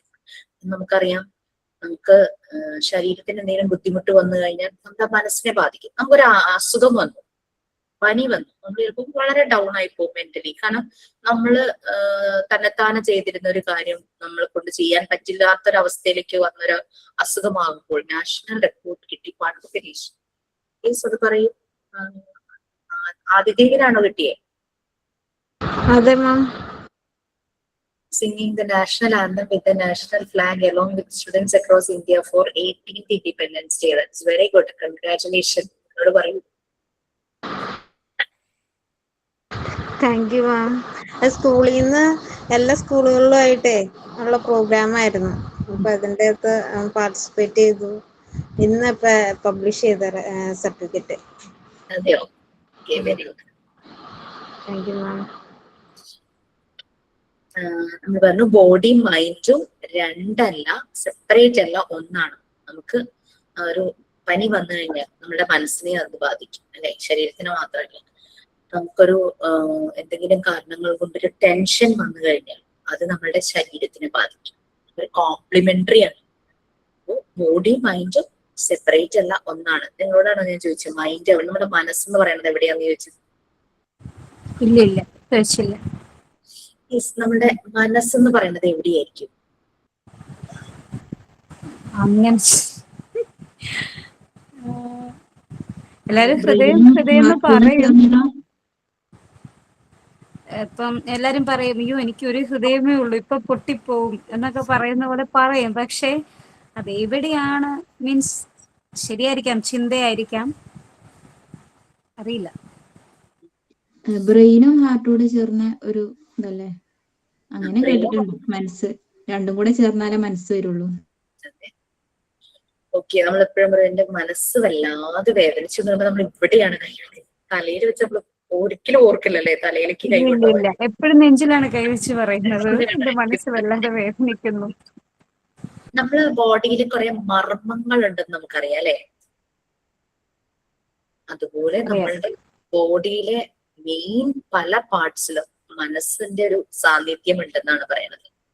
നമുക്ക് എന്തെങ്കിലും ഒരു ടെൻഷൻ വരുമ്പോൾ ചിലപ്പോ നമ്മുടെ ബോഡിയുടെ ചില ഭാഗങ്ങൾ വേദനിക്കാൻ തുടങ്ങും. അവിടെ ആരും കല്ല് കയറ്റി വെച്ചിട്ടൊന്നും അല്ല, ചിലപ്പോ തലയിൽ ഭാരം തോന്നും, നെഞ്ചില് ഭാരം തോന്നും, അല്ലെ കയ്യും കാലും അനങ്ങുന്നില്ല, മസിൽസിൽ പെയിൻ തോന്നും. അപ്പൊ നമ്മുടെ ബോഡിയുടെ എല്ലാ ഭാഗത്തും ആ മനസ്സിന്റെ ഒരു എഫക്റ്റ് ഉണ്ടെന്നാണ് തോന്നുന്നത്. നമ്മുടെ ക്ലാസ്സിൽ ഒരു കുട്ടി പറഞ്ഞൊരു ഡെഫിനേഷനാണ് മനസ്സ്, ഏതോ ഒരു ബാച്ചിലെ. അതെനിക്ക് നല്ലൊരു ഡെഫിനേഷൻ ആയിട്ട് തോന്നി. എല്ലാ ക്ലാസ്സിലും ഞാനത് ഷെയർ ചെയ്യുമായിരുന്നു. മനസ്സ് എനിക്ക് മനസ്സെന്ന് പറയുന്നത് അത് നമ്മുടെ ഒരു കൺസെപ്റ്റാന്നുള്ളൊരു ധാരണയായിരുന്നു. അപ്പൊ ഈ കുട്ടി പറയുന്നത് നമ്മുടെ ബോഡിയുടെ എല്ലാ മുക്കിലും മൂലയിലും മനസ്സുണ്ടെന്നാ പറയുന്നത്. അതാണ് നമുക്കൊരു ടെൻഷൻ വരുമ്പോ, ഒരു ആൻസൈറ്റി വരുമ്പോ നമുക്ക് പല പല ഭാഗത്തായിരിക്കും പെയിൻ. എന്തുകൊണ്ട് ആ പെയിൻ വരുന്നു? ചിലർക്ക് അത് തലവേദനയായിട്ടായിരിക്കാം, ചിലർക്ക് അത് മസിൽ പെയിൻ ആയിട്ട് വരും, ചിലർക്ക് വയറുവേദന വരും, ചിലർക്ക് ഇവിടെ ഒരു വല്ലാത്തൊരു വലിയുന്ന പോലെ അങ്ങനെയൊക്കെ ഫീൽ വരും. അതുകൊണ്ട് ബോഡി മൈൻഡ് എന്ന് പറയുന്നത് ഒറ്റ യൂണിറ്റ് തന്നെയാണ്. ക്ഷീണം വരും, ചിലർക്ക് ഉറക്കക്കുറവായിരിക്കും, ചിലർ റെസ്റ്റ്ലെസ് ആയിട്ട് ഇങ്ങനെ നടക്കും, ചിലർക്ക് ലെസ് കോൺസെൻട്രേഷൻ വരും. മെന്റൽ ഹെൽത്തിന്റെ ഇമ്പോർട്ടൻസ് വളരെ കൂടുതലാണ്. ഇപ്പൊ ശരീരത്തിനൊരു ആരോഗ്യ പ്രശ്നം വന്നാൽ നമുക്കത് ക്യൂർ ചെയ്യാൻ ഇഷ്ടം പോലെ മാർഗങ്ങളുണ്ട്. മനസ്സിനൊരു ആരോഗ്യ പ്രശ്നം വന്നു കഴിഞ്ഞാൽ അത് ക്യൂർ ചെയ്യാൻ ഉള്ള മാർഗം ഇല്ല എന്ന് വേണമെങ്കിൽ പറയാം. നമ്മൾ തന്നെ കുറെ വിചാരിക്കണം. നമ്മളുടെ ഔട്ട് ഓഫ് കൺട്രോൾ ആയി കഴിഞ്ഞു കഴിഞ്ഞാൽ നമ്മൾ പല രീതിയിൽ ഇന്റർവെൻഷൻസ് നടത്തും. ഈ ഇന്റർവെൻഷൻസ് ശരിയായ രീതിയിൽ കിട്ടാതെ വന്നാൽ വിശപ്പും ഉണ്ടാവില്ല. ശരിയായ രീതിയിൽ കിട്ടാതെ വന്നു കഴിഞ്ഞാൽ ടെൻഷനായി ഉറങ്ങിപ്പോകും. അതുകൊള്ളാലോ. എനിക്ക് ടെൻഷൻ വരുമ്പോ ഞാൻ ചെയ്യുന്ന ഒരു പൊട്ട സ്വഭാവമായിരുന്നു, ചുമ്മാ എന്തെങ്കിലും കഴിച്ചുകൊണ്ടിരിക്കും. അതുകൊണ്ട് ആരോഗ്യത്തിന് എനിക്കുണ്ട് ഞാൻ കഴിച്ചുകൊണ്ടിരിക്കും. കൺട്രോൾ ചെയ്ത് വച്ചേക്കുവാ. ഞാൻ ടെൻഷൻ വന്നാലേ സോങ് കേൾക്കും. എനിക്ക് വെള്ളം പോലും ഇറങ്ങില്ല. എനിക്ക് ചില സമയത്ത് പാട്ടൊക്കെ നോക്കിയ ചില സമയത്ത് എനിക്ക് ഭയങ്കര ഡിസ്റ്റർബൻസ് ആണ്, ശബ്ദം. പിന്നെ ഞാൻ ഇപ്പൊ കണ്ടുപിടിച്ചൊരു പുതിയ വഴി എന്ന് പറഞ്ഞു കഴിഞ്ഞാൽ എനിക്ക് ആ വഴിയിലേക്ക് എത്തുന്നുള്ളത് തന്നെ എനിക്ക് അറിയില്ലായിരുന്നു. കുക്കിംഗ് പണ്ട് ഒട്ടും ഇഷ്ടമില്ലാത്തൊരു കാര്യമാണ് ഭക്ഷണം ഉണ്ടാക്കുക എന്നുള്ളത്. ഞാൻ അടുക്കളയിൽ കയറുന്ന ഒരു വ്യക്തിയായിരുന്നു. എന്റെ അമ്മയും ചേച്ചിയും കൂടി എന്താ ചെയ്യുന്നത്, ബാക്കി പണികളൊക്കെ ചെയ്യും കേട്ടോ. ക്ലീനിങ്, കംപ്ലീറ്റ് വീട് ക്ലീൻ ചെയ്യും. ഭക്ഷണം കഴിക്കാൻ അവിടെ പോയി എടുക്കാന്നല്ലാതെ വേറെ ഒരു പരിപാടിയും എന്റെ ഭാഗത്തുനിന്ന് ഉണ്ടായിരുന്നില്ല. പക്ഷെ ഞാൻ കല്യാണം കഴിച്ച വ്യക്തി ഒരു ഭക്ഷണപ്രിയനായതുകൊണ്ട് ഫോഴ്സ്ഫുള്ളി എനിക്ക് ഭക്ഷണം ഉണ്ടാക്കേണ്ടതായിട്ട് വന്നു. കാരണം ആൾക്ക് പുറത്തുനിന്ന് കഴിച്ചു കഴിഞ്ഞാല് വയറിന് പിടിക്കില്ല. അപ്പൊ അങ്ങനെ പിന്നെ ഭക്ഷണം ഉണ്ടാക്കാനായിട്ട് പോകും. ഇനിയിപ്പൊ ടെൻഷൻ വരുമ്പോ അതാണ് ഫുഡ് എന്തെങ്കിലുമൊക്കെ ഫുഡ് എന്തെങ്കിലുമൊക്കെ ഉണ്ടാക്കി. ഞാൻ ടെൻഷൻ വരുമ്പോ മാം ചോക്ലേറ്റ് കഴിക്കും. ചോക്ലേറ്റ് ഭയങ്കര ഇതാണ്. അത് എന്തെങ്കിലും ഉണ്ടെങ്കിൽ തപ്പിട്ട് അതിൽ നിന്ന് എടുത്ത് ഇങ്ങനെ കഴിക്കുക. എന്താ ചെയ്യുക, അടുത്ത് എന്താ ചെയ്യുക. അപ്പൊ ഇത് കഴിക്കുമ്പോഴത്തേക്കും വേറെ എന്തെങ്കിലും നോക്കും, എന്നിട്ട് അതിൽ നിന്ന് സ്ട്രെസ് കുറയ്ക്കും. പക്ഷെ ചേട്ടൻ പറയുന്നത് എന്താണെന്ന് വെച്ച് കഴിഞ്ഞാൽ അങ്ങനെയൊന്നും വേണ്ട, നമ്മുടെ മൈൻഡ് സെറ്റ് ചെയ്യാൻ നമുക്ക് പറ്റണം. പുള്ളി ഭയങ്കര ടെൻഷനുള്ള വ്യക്തിയാണ്, പക്ഷെ അത് കാണിക്കത്തില്ല. എങ്ങനെ അത് നടക്കുന്നു എന്ന് എനിക്ക് ഒരു പിടുത്തവും ഇല്ല. ഇങ്ങനൊരു ക്ലാസ്സോ അല്ലെങ്കിൽ ഇതൊന്നും അറ്റൻഡ് ചെയ്യുന്ന ആളല്ല. പക്ഷെ ഇത് ടെൻഷനെ ഹാൻഡിൽ ചെയ്യും, ഭയങ്കരമായിട്ട് ഹാൻഡിൽ ചെയ്യും. എൻ്റെ അടുത്ത് കാണിക്കത്തേ ഇല്ല. പക്ഷെ ഞാൻ ടെൻഷൻ വരുമ്പോഴത്തേക്കും ഞാൻ ഭയങ്കരമായിട്ട് വയലന്റ് ആയി, ചൂടായി. പക്ഷെ ഇപ്പൊ കുറയ്ക്കുന്നുണ്ട് മാം, എന്റെ മൈൻഡിനെ ഞാൻ സെറ്റ് ആക്കുന്നുണ്ട്. കാരണം ഈ ഒരു ക്ലാസ്സിൽ വന്ന പിന്നെ എനിക്ക് ഒരുപാട് മാറ്റങ്ങൾ ഉണ്ടായി. അത് ഞാൻ ഈ മിനിഞ്ഞാന്ന് കമന്റ് വായിച്ചോട്ടോ. ഞാൻ ഇടയ്ക്ക് ചിരിച്ചത് കമന്റ് വായിച്ചിട്ടാ. ആണോ? അല്ല, നോ പ്രോബ്ലം. അപ്പോൾ ഞാൻ മാമിനോട് പറഞ്ഞു, അശ്വതി മാമിനോട് പറഞ്ഞു, എനിക്ക് ഒരുപാട് മാറ്റങ്ങൾ ഞാൻ വരുത്താൻ ശ്രമിക്കുന്നുണ്ട് മാക്സിമം. പക്ഷെ ചിലപ്പോൾ പെട്ടെന്ന് ദേഷ്യം വരുമായിരുന്നു, അങ്ങനെയൊക്കെ ഉണ്ട്. പക്ഷെ ഇപ്പോഴും ഉണ്ട്, പക്ഷെ അധികം കാണിക്കുന്നില്ല. അതിന് ഞാൻ എൻ്റെ ക്ലാസ്സിനോട് തന്നെയാണ് തീർച്ചയായിട്ടും. പിന്നെ ജിഷ മാമിൻ്റെ അടുത്തും അശ്വതി മാമിൻ്റെ അടുത്തും ഒക്കെ എനിക്ക് താങ്ക്സ് ഉണ്ട് കേട്ടോ. ഒരുപാട് മാറ്റങ്ങൾ വരുന്നത് കൊണ്ട് ഇനിയും വരും എന്ന് ഞാൻ വിചാരിക്കുന്നു. ഇനിയും കൂടുതലായിട്ട് നമ്മൾ മാറണമല്ലോ, മാറാനും കൂടെ ആണല്ലോ നമ്മൾ ഈ ക്ലാസ് എല്ലാം പഠിക്കുന്നത്, അല്ലാതെ കേട്ടിരിക്കാൻ മാത്രമല്ലല്ലോ, എല്ലാം മാറ്റണമല്ലോ. ദിവ്യ, നിങ്ങൾക്ക് മാത്രമല്ല നമ്മൾക്കും മാറ്റങ്ങളുണ്ട്. കാരണം മുന്നിൽ വരുന്ന ഓരോ കുട്ടിയും ഓരോ പാഠപുസ്തകങ്ങളാണ്. കുറേ നമ്മൾ നല്ല കാര്യങ്ങൾ പഠിക്കും. പിന്നെ ലെസൺസും കിട്ടിയിട്ടുണ്ട് കേട്ടോ. എന്ത് ചെയ്യാൻ പാടില്ല, എന്ത് പറയാൻ പാടില്ല, അതെ, എന്ത് ചെയ്യാൻ പാടില്ല, ഇങ്ങനെ ചെയ്യണം, അത് എനിക്കത് മനസ്സിലാവുന്നുണ്ട്. കാരണം നമ്മൾ എങ്ങനെയാണ് ആൾക്കാരുടെ അടുത്ത് പെരുമാറണം, ഈ ഒത്തിരി ഡീപ്പായിട്ട് ഇതിനകത്ത് ഇറങ്ങുമ്പോൾ എന്തുമാത്രം നമ്മൾ ആ ക്ലാസ് അറ്റൻഡ് ചെയ്യുമ്പോഴാണ് നമുക്ക് മനസ്സിലാവുന്നത്. ഓരോരോ ക്ലാസ് അറ്റൻഡ് ചെയ്യുമ്പോഴും അശ്വതി മാം ആയിക്കോട്ടെ, അപർണ മാം ആയിക്കോട്ടെ, മാം ആയിക്കോട്ടെ, പിന്നെ നമ്മുടെ ഇംഗ്ലീഷ് ക്ലാസ്സിലുള്ള അശ്വതി മാം ആയിക്കോട്ടെ, അത് ഹാൻഡിൽ ചെയ്യുന്ന വിധത്തിൽ തന്നെ പഠിപ്പിക്കുന്നതുകൊണ്ട് ഞങ്ങൾക്ക് ഒരുപാട് മാറ്റങ്ങൾ വരുന്നുണ്ടെന്ന് ഞാൻ വിശ്വസിക്കുന്നു. എനിക്ക് ഈ 5 മാസ കോഴ്സിൽ ഒരുപാട് കാര്യങ്ങൾ മനസ്സിലായി. ഇങ്ങനെയാണ് എന്ന് വെച്ചാൽ ആ ജീവിത രീതിക്കും ഒരു വ്യത്യാസം വരുത്തണം എന്നുള്ളത് മനസ്സിലായി. ഓക്കെ, അപ്പൊ നമ്മൾ ബാക്ക് ടു എന്നല്ല, നമ്മൾ തന്നെ പറയായിരുന്നു അല്ലെ. അപ്പൊ മെന്റൽ ഹൈജീൻ ഒരു സയൻസ് ആണ്. ദാറ്റ് മീൻസ് ഫാക്റ്റ് ആണ്, സത്യമാണ്, അല്ലാണ്ട് ഇല്ലാത്ത കാര്യമല്ല. എന്താണ് ഡീൽ ചെയ്യുന്നത്? നമ്മൾക്ക് നല്ല മെന്റൽ ഹെൽത്ത് അറ്റൈൻ ചെയ്യുക, ആ പ്രോസസ്സിനെ ഡീൽ ചെയ്യുന്നു. അത് കൂടാതെ മെന്റൽ ഇൽനെസ്, എന്തെങ്കിലും അസുഖങ്ങൾ, അതിനെ അവോയ്ഡ് ചെയ്യുന്നു, അതിനെ ഇല്ലാതാക്കാനായിട്ടുള്ള കാര്യങ്ങൾ ചെയ്യുന്നു. അതാണ് മെന്റൽ ഹൈജീൻ ചെയ്യുന്നത്. നല്ല നമ്മുടെ മെന്റൽ ഹെൽത്തിന്റെ പ്രൊമോഷൻ, അതിന്റെ പ്രിസർവേഷൻ, അതിനെ നല്ല രീതിയിൽ പ്രൊമോട്ട് ചെയ്യുക, അതിനെ പ്രിസർവ് ചെയ്യുക. അതുപോലെ തന്നെ മെന്റൽ ഇൽനെസ്, എന്തെങ്കിലും അസുഖങ്ങൾ ഉണ്ടെങ്കിൽ അത് വരാതിരിക്കാൻ നോക്കും. അഥവാ വന്നു കഴിഞ്ഞാൽ ശരിയായിട്ടുള്ള ട്രീറ്റ്മെന്റ്. നമ്മളിത് ശ്രദ്ധിക്കണം എന്ന് പറയുന്നതിന് കാരണം എന്താണെന്ന് വെച്ചാല്, മെന്റലി ആയിട്ടുള്ള പല പ്രോബ്ലത്തിനും നമ്മൾ ട്രീറ്റ്മെന്റ് എടുക്കാൻ പോകുമ്പോൾ ഭയങ്കര ഫീസാണ്. ശരീരത്തിന്റെ ഒരു അസുഖത്തിന് പോകുമ്പോൾ നമുക്ക് അത്രയും ഫീൽ ചെയ്യില്ല. അത് മാത്രമല്ല, അതിന്റെ സെഷൻസ് പലതവണ വരും. അപ്പൊ ശരിയായ ആളുകളിൽ നമ്മൾ പോകണം ഈ ട്രീറ്റ്മെന്റ് എടുക്കാനായിട്ട്. എൻ്റെ ഒരു ഫ്രണ്ട് ഉണ്ട്, വരുമ്പോ ഒരു സൈക്കോതെറാപ്പിസ്റ്റ്. ആ കുട്ടി എന്നോട് എപ്പോഴും പറയും, നമുക്ക് ഒരാൾക്ക് റെഫർ ചെയ്യാൻ നല്ല ഒരാളില്ല എന്നുള്ളത്. ഞാൻ ആരെന്നോട് എന്ത് പറയുമ്പോഴും ഞാൻ റെഫർ ചെയ്യുന്നത് പെരുമ്പാവൂരുള്ള ഈ കുട്ടിയെ. കാരണം എനിക്ക് അത്രയും ആളെ അറിയാം, വിശ്വാസമാണ്, വളരെ സിൻസിയർ ആയിട്ട് ചെയ്യുന്നു. പക്ഷെ പ്രശ്നം എന്താന്ന് വെച്ച് കഴിഞ്ഞാൽ, ഒരു സിറ്റിങ്ങിന് പോയാൽ പിന്നെ ഈ പറയുന്ന അവര് വീണ്ടും പോകില്ല. അതുകൊണ്ട് തീരില്ല. അതാണ് ശരിക്കും. ഒരു സിറ്റിങ്ങിൽ ചിലപ്പോൾ പലതും തീരില്ല. അപ്പൊ അതുകൊണ്ട് വീണ്ടും പോകണം. നമ്മൾ എന്താ പറയാ, ആന്റിബയോട്ടിക് എടുത്താൽ ആ കോഴ്സ് നമ്മൾ കംപ്ലീറ്റ് ആക്കും അല്ലേ? അതുപോലെ തന്നെയാണിത്. ഇപ്പൊ സംസാരിച്ച സെഷൻസ് തെറാപ്പി ചെയ്യേണ്ട ആവശ്യം ഉണ്ടാവുള്ളൂ, മെഡിസിൻസ് ഒന്നും കഴിക്കേണ്ട ആവശ്യം പറ്റില്ല. പക്ഷെ ആളുകൾ പോകാൻ തയ്യാറാകുന്നില്ല. അതാണൊരു പ്രോബ്ലം. ഓക്കെ, അപ്പൊ അങ്ങനെ ഈ മെന്റൽ ഇൽനെസ് വരുവാണെങ്കിൽ അതിന്റെ പ്രിവെൻഷൻ അല്ലെങ്കിൽ ആ ട്രീറ്റ്മെന്റ്, മെന്റൽ ഹെൽത്തിന്റെ പ്രൊമോഷൻ, അത് പ്രിസർവ് ചെയ്ത് അത് സൂക്ഷിക്കണം, അത് വേണം എന്നുള്ള രീതിയിൽ തന്നെ അതിനെ മാനേജ് ചെയ്യും. അപ്പൊ ഒരാളുടെ നമ്മൾ ജീവിക്കുന്നത് ഒരു ഇൻഡിവിജ്വൽ പേഴ്സൺ ആണെങ്കിലും, നമ്മളൊരു ഫാമിലിയിലാണ്, ഒരു കമ്മ്യൂണിറ്റിയിലാണ്, ഒരു സൊസൈറ്റിയിൽ ജീവിക്കുന്ന വ്യക്തികളാണല്ലേ. അപ്പം ആ സൊസൈറ്റിയിലെ പല കാര്യങ്ങളുമായിട്ട് അല്ലെങ്കിൽ നമ്മുടെ ഫാമിലിയിലെ പല കാര്യങ്ങളുമായിട്ട് നമ്മൾ അഡ്ജസ്റ്റ് ചെയ്യേണ്ടതായിട്ട് വരും. ചിലപ്പോൾ നമ്മൾ ജോലി ചെയ്യുന്ന ഇടങ്ങളിൽ അവിടെയും പല രീതിയിലുള്ള ആളുകൾ വരുന്ന സ്ഥലമാണ്, ആളുകൾ കൂടെ വർക്ക് ചെയ്യുന്ന സ്ഥലമാണ്. അവിടെയും നമ്മൾ അഡ്ജസ്റ്റ് ചെയ്യേണ്ടതായിട്ട് വരും, പല രീതിയിലുള്ള അഡ്ജസ്റ്റ്മെന്റിന്. അപ്പൊ അത് നല്ല രീതിയിൽ നമുക്ക് അഡ്ജസ്റ്റ് ചെയ്യാനും നമ്മൾ അത് ബാലൻസ് ചെയ്ത് കൊണ്ടുപോകാനും പറ്റണം. നമ്മുടെ പേഴ്സണാലിറ്റിയുടെ ഡെവലപ്മെന്റ് അവിടെ നടക്കണം. അല്ലാണ്ട് നമ്മുടെ വ്യക്തിത്വം അടിയറ വെച്ചുകൊണ്ടുള്ള അഡ്ജസ്റ്റ്മെന്റ് അല്ല. നമ്മുടെ പേഴ്സണാലിറ്റി എപ്പോഴും നമ്മൾ അതിനെ ഉയർത്തിപ്പിടിക്കുക, അതിന്റെ ഡെവലപ്മെന്റും വരണം, നമുക്ക് ഈ അഡ്ജസ്റ്റ്മെന്റും നമുക്കത് ബാലൻസ് ചെയ്ത് പോകാനായിട്ട് പറ്റണം. അത് തന്നെയാണ് മെന്റൽ ഹൈജീൻ ഉദ്ദേശിക്കുന്നത്. അപ്പോ ക്രോ ആൻഡ് ക്രോ പറയുന്നുണ്ട് മെന്റൽ ഹൈജീന്റെ ഒരു ഡെഫിനേഷൻ ആയിട്ട്. ക്രോ ആൻഡ് ക്രോ എന്ന് പറയുന്നത് ലെസ്റ്റർ ഡി ക്രോ, ആലീസ് വി ക്രോ, അവര് ഓതേഴ്സ് ആണ്. വളരെയധികം ബുക്കുകൾ ഒരുമിച്ച് കമ്പൈൻഡ് ആയിട്ട് എനിക്ക് 70ഓളം ബുക്കുകളൊക്കെ അവർ എഴുതിയിട്ടുണ്ട്. ഇവര് എഡ്യൂക്കേഷണൽ സൈക്കോളജിയിൽ കൂടുതൽ ബുക്സ് എഴുതിയിട്ടുണ്ട്. അത് കൂടാതെ മെന്റൽ ഹൈജീനിലും അവർ ബുക്കുകൾ എഴുതിയിട്ടുണ്ട്. അങ്ങനെയാണ് അവർ സെമിനാർ തന്നിരുന്നു മാം, സെമിനാർ തന്നിരുന്നു ക്രോ ആൻഡ് ക്രോയുടെ. അപർണ മിസ് തന്നിരുന്നു. ഓക്കെ, ഞങ്ങളത് കംപ്ലീറ്റ് ചെയ്തിട്ടുണ്ടായിരുന്നു. കാർത്തിക അല്ല, മിസ് തന്നിട്ടുണ്ടായിരുന്നു സെമിനാർ, ഞങ്ങളെ കൊണ്ട് ക്ലാസ് എടുപ്പിച്ചിട്ടുണ്ടായിരുന്നു സെമിനാറിന്റെ. നിങ്ങൾക്ക് ക്രോ ആൻഡ് ക്രോയെ പറ്റി കൂടുതലായിട്ട് അറിയാം അല്ലെ? ടീച്ചർ ട്രെയിനിങ്ങിനെ കുറിച്ചും മെന്റൽ ഹൈജീനെ കുറിച്ചും എഡ്യൂക്കേഷണൽ സൈക്കോളജിയെ കുറിച്ചും വളരെയധികം ബുക്സ് എഴുതിയിട്ടുള്ള 2 ഓതേഴ്സ് ആണ്. അവര് കോ റൈറ്റിംഗ് ഓവർ 70 ബുക്സ് ഒരുമിച്ച് ചേർന്ന് എഴുതിയിട്ടുണ്ട്. എഡ്യൂക്കേഷണൽ സൈക്കോളജിയിലാണ് അവർ കൂടുതൽ സംഭാവന കൊടുത്തിരിക്കുന്നത്. എഡ്യൂക്കേഷണൽ സൈക്കോളജി എന്ന് പറഞ്ഞു കഴിഞ്ഞാൽ ടീച്ചേഴ്സിന്റെ ഒരു ടൂളാണ്, കുട്ടികളെ മനസ്സിലാക്കാനുള്ള ഒരു ടൂളാണ്. അപ്പൊ നിങ്ങൾക്ക് നെക്സ്റ്റ് പാർട്ടിൽ വരുന്നുണ്ട്, part 2 psychology, educational psychology. Okay, Crow and Crow പറയുന്നത് മെന്റൽ ഹൈജീൻ എന്ന് പറയുന്ന ഒരു സയൻസ് ആണ്. ഹ്യൂമൻ വെൽഫെയറിനെ ഡീൽ ചെയ്യുന്നത്, മനുഷ്യന്റെ ആ ഒരു സുഖം, ഹസ്ബൻഡ് ആൻഡ് വൈഫാണ്. യെസ്.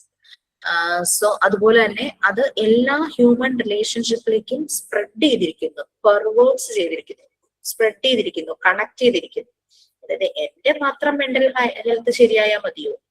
നമ്മളുമായി കണക്റ്റഡ് ആകുന്ന ആളുകളുടെ ഒക്കെ മെന്റൽ ഹെൽത്ത് ശരിയായാലാണ് നമുക്ക് ആ ഒരു സന്തോഷം ഫുള്ളി നമ്മൾക്കൊരു നമ്മുടെ വെൽഫെയർ കറക്റ്റ് ആവുള്ളൂ. അത് നമ്മൾക്ക് സെൽഫിഷായി ചിന്തിക്കാൻ പറ്റില്ല. ഈ ഒരു ക്ലാസ്സിൽ വരുമ്പോൾ നിങ്ങൾ പരസ്പരം കാണുന്നുണ്ടാവില്ലേക്കും, പക്ഷെ എന്നാലും ക്ലാസ്സിലെ ഒരാൾക്ക് ഒരു ബുദ്ധിമുട്ടുണ്ടെന്ന് എങ്ങനെയെങ്കിലും അറിഞ്ഞാൽ അല്ലെങ്കിൽ ആ ഒരു അത് ഫീൽ ചെയ്താൽ നിങ്ങളത് സോർട്ട് ഔട്ട് ചെയ്യാനായിട്ട് നോക്കും അല്ലെ. ഇപ്പൊ ഞാൻ ക്ലാസ്സിൽ ഭയങ്കര ഡൗൺ ആയിട്ട് വന്ന് വീഡിയോ ഓപ്പൺ ആയിട്ട് ഇരുന്ന് എന്റെ നോൺ വെർബൽ ക്യൂസിൽ നിന്ന് എന്റെ മുഖത്ത് നിന്ന് മനസ്സിന്റെ കണ്ണാടിയാണെന്നാണല്ലോ, മുഖത്ത് നിന്ന് എന്റെ സംസാരത്തിൽ നിന്ന് എന്റെ ആക്ഷൻസിൽ നിന്ന് നിങ്ങൾക്ക് മനസ്സിലാണെങ്കിൽ ഡെഫിനറ്റ്ലി നിങ്ങൾ ചോദിക്കും അല്ലെ. ക്ലാസ്സിൽ ചോദിക്കാൻ പറ്റില്ലെങ്കിൽ പേഴ്സണലി എന്നോട് ചോദിക്കുമായിരിക്കും. അപ്പൊ അതാണ് നമ്മളുമായിട്ട് കണക്റ്റഡ് ആകുന്ന എല്ലാ വ്യക്തികളെയും കൂടെ ചേരുമ്പോഴാണ് ആ മെന്റൽ ഹെൽത്ത് ശരിയാകുന്നത്. അങ്ങനെ ആരെങ്കിലും ഡൗൺ ആയിട്ടുണ്ടെങ്കിൽ നമ്മൾ അവരെ സപ്പോർട്ട് ചെയ്യാനായിട്ട് നോക്കും. ഓക്കെ, ഇനി ഇതിന്റെ എയിംസ് ആൻഡ് ഒബ്ജക്റ്റീവ്സ് ഇതൊക്കെ തന്നെയാണ്. ആ എയിംസ് ആൻഡ് ഒബ്ജക്റ്റീവ്സ് എന്ന് പറയുന്നത് നമ്മൾക്ക് എന്തെങ്കിലും രീതിയിലുള്ള മെന്റലി ഡിസോർഡർ വരുവാണെങ്കിൽ അത് പ്രിവെന്റ് ചെയ്യാനായിട്ട് നോക്കുക. നമ്മളുടെ നമുക്കറിയാം പേഴ്സണാലിറ്റിയുടെയും അതുപോലെ തന്നെ അഡ്ജസ്റ്റ്മെന്റിന്റെ ഒരു ബാലൻസ് ആണ് ഇത് മെന്റൽ ഹൈജീൻ എന്നുള്ള രീതിയിൽ നമ്മൾ പറഞ്ഞിട്ടുണ്ടായിരുന്നു. അപ്പൊ ആ ഒരു പേഴ്സണാലിറ്റി ഡെവലപ്മെന്റ് നമ്മുടെ ലൈഫിൽ പല രീതിയിലുള്ള എക്സ്പീരിയൻസസ് ഒക്കെ ഉണ്ടാവും, പക്ഷെ ഹെൽത്തി ഒരു പേഴ്സണാലിറ്റി ഡെവലപ്മെന്റ് നമുക്ക് നടക്കണം. എന്നാൽ മാത്രമാണ് നമ്മുടെ മെന്റൽ ഹൈജീൻ പ്രോപ്പർ ആവുന്നത്. നമ്മൾ ചില മൂവീസ് ഒക്കെ കാണുമ്പോൾ നമ്മളിങ്ങനെ ക്രൈം ചെയ്യുന്നത് കാണാം ആൾക്കാരല്ലേ. നമ്മൾ ചിന്തിക്കുന്നതിനൊക്കെ മനുഷ്യർക്ക് ചെയ്യാനായിട്ട് പറ്റും എന്നുള്ള രീതിയിൽ. ഞാൻ കഴിഞ്ഞ ദിവസം ഒരു മൂവി കണ്ടു, അത് റിയൽ ലൈഫുമായിട്ട് കണക്ട് ചെയ്തിട്ട് ഒരു മൂവി പോലത്തെ. അതിലൊരാൾ 2 പേരെ കൊല്ലുന്നത് ഒരു ദയവില്ലാതെ അവരെ കൊല്ലുന്നത് ഇങ്ങനെ കാണുമായിരുന്നു. കൊന്നിട്ട് അവരുടെ ബോഡി നശിപ്പിക്കുന്നതും ഒക്കെ ഇങ്ങനെ കാണുവാ മൂവിയിൽ. എന്തോ മൂവി ആണെങ്കിലും എങ്ങനെ ഒരു മനുഷ്യൻ അങ്ങനെ ചെയ്യാൻ പറ്റുന്നു. അങ്ങനെ പിന്നെ ഈ സീരിയൽ കില്ലേഴ്സ് അങ്ങനെയൊക്കെയുള്ള ടെറിഫയർ മൂവിയുടെ പേരാണോ അതോ അങ്ങനെ പറഞ്ഞതാണോ? ചില സീരിയൽ കില്ലേഴ്സിന്റെ കാര്യമൊക്കെ പറയുമ്പോൾ വളരെ ഒരു എന്താ പറയാ ഒരു ബുദ്ധിമുട്ടില്ലാണ്ട് അവരത് ചെയ്യും. അതൊക്കെ അവരുടെ മെന്റൽ ഹൈജീന്റെ ഇഷ്യൂസ് ആണ്. മെന്റൽ ഹൈജീൻ വളരെ പുവർ ആയിരിക്കും. പിന്നെ ഇത് നമുക്കറിയാം കുട്ടികൾ ആരും ക്രിമിനൽ സ്വഭാവത്തോടുകൂടെ ഒന്നും ഒരു കുട്ടിയും ജനിക്കുന്നില്ല അല്ലെ. വളരെ നിഷ്കളങ്കതയാണ്. അവര് ജീവിച്ചു വരുന്ന ആ ഒരു സാഹചര്യങ്ങളാണ് അവരിങ്ങനെ പല രീതിയിലുള്ള ക്രൈമിലേക്ക് തിരിയുന്നത്. ജനിച്ചു വീഴുമ്പോൾ അവർ പ്യുവർ സോഴ്സ് ആണ്. അവരുടെ ചുറ്റുപാട് സറൗണ്ടിങ്സ് ആണ് പലപ്പോഴും ഇവരെ ഇങ്ങനെ ഒരു ക്രൈമിലേക്ക്. ചില കുട്ടികൾക്ക് പാരന്റ്സിന്റെ ഉപദ്രവം അല്ലെങ്കിൽ അച്ഛനും അമ്മയും നഷ്ടപ്പെട്ടു പോയിട്ട് വേറെ ആരെങ്കിലും ടേക്ക് കെയർ ചെയ്യുന്ന അവരുടെ ഉപദ്രവം, അങ്ങനെയൊക്കെ അങ്ങനത്തെ ആ ഒരു സാഹചര്യങ്ങളിലൊക്കെ വളരുമ്പോഴാണ് ക്രൈം കൂടുതലായിട്ട് ചെയ്യാനുള്ള ടെൻഡൻസി വരുന്നത്. പിന്നെ ഇൻഡിവിജ്വലിന്റെ മാത്രമല്ല ഗ്രൂപ്പിന്റെയും മെന്റൽ ഹെൽത്തിന്റെ കെയർ അത് വളരെ ഇമ്പോർട്ടന്റ് ആണ്. പിന്നെ മെഡിസിനൽ മെഷേഴ്സ്, മെന്റൽ എയിൽമെന്റ് എന്ന് പറഞ്ഞ ഡിസീസ്, പിന്നെ അതിന്റെ ഡിസ്കവറി, അതുപോലെ തന്നെ ആപ്ലിക്കേഷൻസ്. മെഡിക്കേഷൻസ് വേണമെങ്കിൽ അതിന്റെ ഡിസ്കവറിയും അതിന്റെ ആപ്ലിക്കേഷൻസുമാണ് അസുഖങ്ങൾ ഉണ്ടാകാതിരിക്കാനായിട്ട്. നമ്മുടെ ഡെയിലി ആക്ടിവിറ്റീസ് ശരിക്കും മെന്റൽ ഹെൽത്തിനെ സപ്പോർട്ട് ചെയ്യുകയും മെയിൻറ്റെയിൻ ചെയ്യുന്ന ഒന്നാണ്.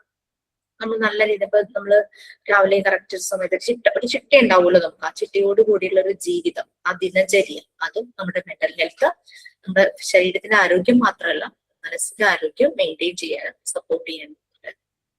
അത് ഈ റിട്ടയർമെന്റ് കഴിയുമ്പോൾ ചില ആളുകൾ ഭയങ്കരമായിട്ട് ഡൗൺ ആയി പോകില്ലേ. കാരണം അത്രയും നാൾ അവര് ഒരു സാഹചര്യത്തിൽ നിന്ന് മാറുക അവരുടെ ജീവിത രീതി. അപ്പൊ മിക്കവാറും ചിലപ്പോൾ വീട്ടിലുള്ളവരെ നല്ല രീതിയിൽ സപ്പോർട്ട് ചെയ്യും, അല്ലെങ്കിൽ ഫ്രണ്ട്സുമായിട്ട് ചേർന്നിട്ട് എന്തെങ്കിലും ആക്റ്റീവ് ആയിട്ടുള്ള പരിപാടികൾ നോക്കും, അല്ലെങ്കിൽ കൃഷി ചെയ്യാനായിട്ട് കുറച്ച് കാര്യങ്ങളൊക്കെ അങ്ങനെ ചെയ്യും. അങ്ങനെയൊക്കെ പലരും അങ്ങനെയൊക്കെ ചേഞ്ച് ഒക്കെ ഉണ്ടാകാറ്. ഇപ്പൊ മെന്റൽ ഹൈജീന്റെ കാര്യം ഇങ്ങനെ പറഞ്ഞു. ഈ സ്കൂളുകളില് മെന്റൽ ഹൈജീന്റെ ഇമ്പോർട്ടൻസ് എന്താണ്? ആസ് എ ടീച്ചർ ഇപ്പൊ നമ്മുടെ മുന്നിൽ കുറെ കുട്ടികൾ വരുന്നുണ്ടല്ലേ. നമ്മളുടെ മെന്റൽ ഹൈജീൻ വളരെ പ്രോപ്പർ ആയിരിക്കണം. എന്നാൽ മാത്രമാണ് കുട്ടികളോട് നമുക്ക് നല്ല രീതിയിൽ ഇടപഴകാനായിട്ട് പറ്റുള്ളൂ. നമ്മുടെ പെരുമാറ്റം അവരെ മൈൻഡിനെ വല്ലാതെ ഇൻഫ്ലുവൻസ് ചെയ്യുന്നതാണ്. അപ്പൊ നമ്മളുടെ അവരോടുള്ള പെരുമാറ്റം തന്നെയാണ് അവരുടെ മെന്റൽ ഹെൽത്തിനും ഇമ്പാക്ട് ചെയ്യുന്നത്. Okay, need for mental hygiene in school, അതാരെങ്കിലും ഒന്ന് വായിക്കാമോ? റിപ്പോർട്ട് എടുത്തിട്ട് ഞാൻ റെക്കോർഡ് ഡീറ്റെയിൽസിലേക്ക് പോവാം. വായിക്കട്ടെ മാം, വായിക്കട്ടെ. വൈകി Need for mental hygiene in schools. The major incidents of extensive social problems like indiscipline, delinquent behavior, truancy, suicide, underachievement, running away from school, etc. among school children calls for practicing mental hygiene in schools. Often the school is itself a source of maladjustment, lack of friendliness on the part of the teacher, overemphasis on school marks, teachers partially fears of failure, excess homework, heavy curriculum, etc. cause mental tension and fear in children. The mental hygiene practice helps the teachers to change their angle of vision so that the school surroundings become good for the health development of the students. Okay, thanks.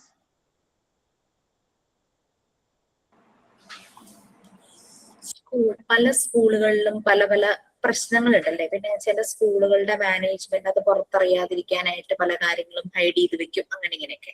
അപ്പൊ അതിൽ ചിലപ്പോ ഇരയായി പോകുന്നത് ചില പാവം കുട്ടികളായിരിക്കും.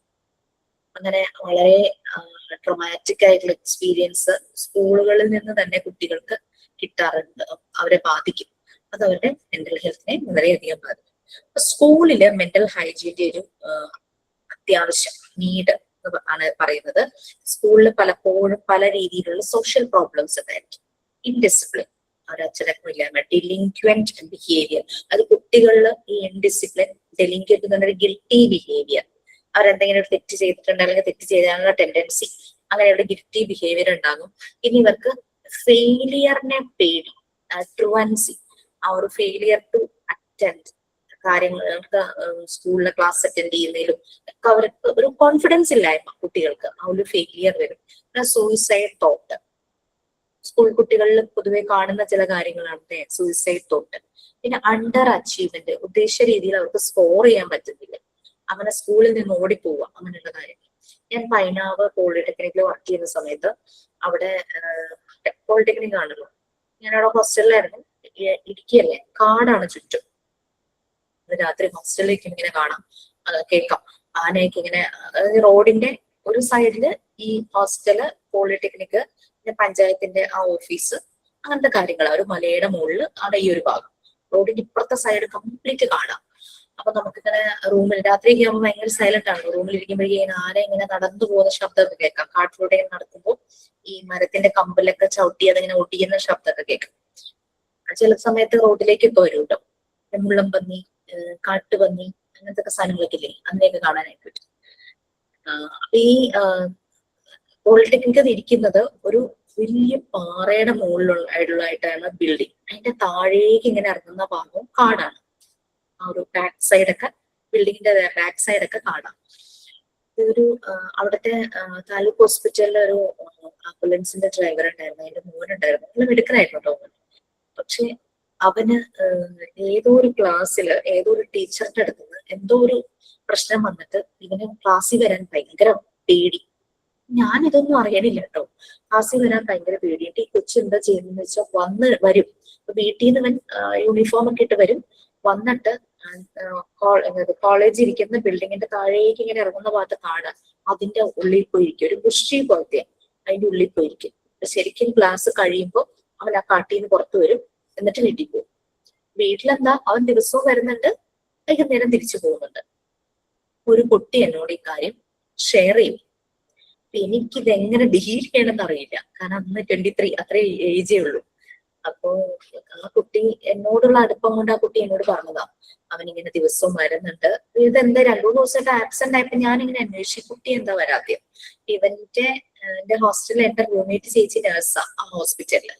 അപ്പൊ ഈ മോനെ പറ്റി എപ്പോഴും അച്ഛനും അമ്മയ്ക്ക് ഭയങ്കര എക്സ്പെക്ടേഷൻ ആണ് കേട്ടോ. അതിപ്പോ പഠിച്ച് നല്ല ജോലി നേടണം, ടെക്നിക്കലി ഭയങ്കര സൗണ്ടാ. അപ്പൊ അങ്ങനെ ഭയങ്കര എക്സ്പെക്ടേഷൻ. ഈ കുട്ടി 2-3 ദിവസമായിട്ട് വരുന്നില്ല. കാരണം അപ്പം വരുന്നുണ്ട്, നേരെ കുറ്റിക്കാട്ടി പോയിരിക്കുവാണല്ലോ. എന്നിട്ട് ഞാനിത് ചേച്ചിയോട് പറഞ്ഞു, ചേച്ചി വരുന്നില്ല, അവന്റെ പാരന്റ്സിനെ ഒന്ന് ഇൻഫോം ചെയ്യാമോ. അങ്ങനെ പാരന്റ്സിനെ ഇൻഫോം ചെയ്ത് പുള്ളി വന്നപ്പോ ഞാനിങ്ങനെ പ്രിൻസിപ്പളിനോട് ഇങ്ങനെ പറഞ്ഞു ഇതാണ് കാര്യം. എന്നിട്ട് ആ കുട്ടിയെ കാട്ടിപ്പോയി ഞങ്ങൾ വിളിച്ചുകൊണ്ട് വന്നു. എന്നിട്ട് പിന്നെ അവന്റെ കണ്ണൊക്കെ ഇങ്ങനെ നിറഞ്ഞു. അവൻ പേടിച്ചിട്ട് ക്ലാസ്സിൽ വരാത്തതാ. നല്ല ഹൈറ്റ് ഒക്കെ ഉള്ള കൊച്ച. അതിന് ഏതോ സാർ എന്തോ പറഞ്ഞു, അത് അവന് ഭയങ്കരമായിട്ട് ഫീൽ ചെയ്തു. അവന് പിന്നെ ക്ലാസ്സിൽ വരാൻ പേടി, മടി, അങ്ങനെ കാട്ടിപ്പോയിരിക്കുക. പിന്നെ സമാധാനമൊക്കെ ആയിട്ട് ഫ്രണ്ട്സ് കുറെ സപ്പോർട്ട് ചെയ്തു.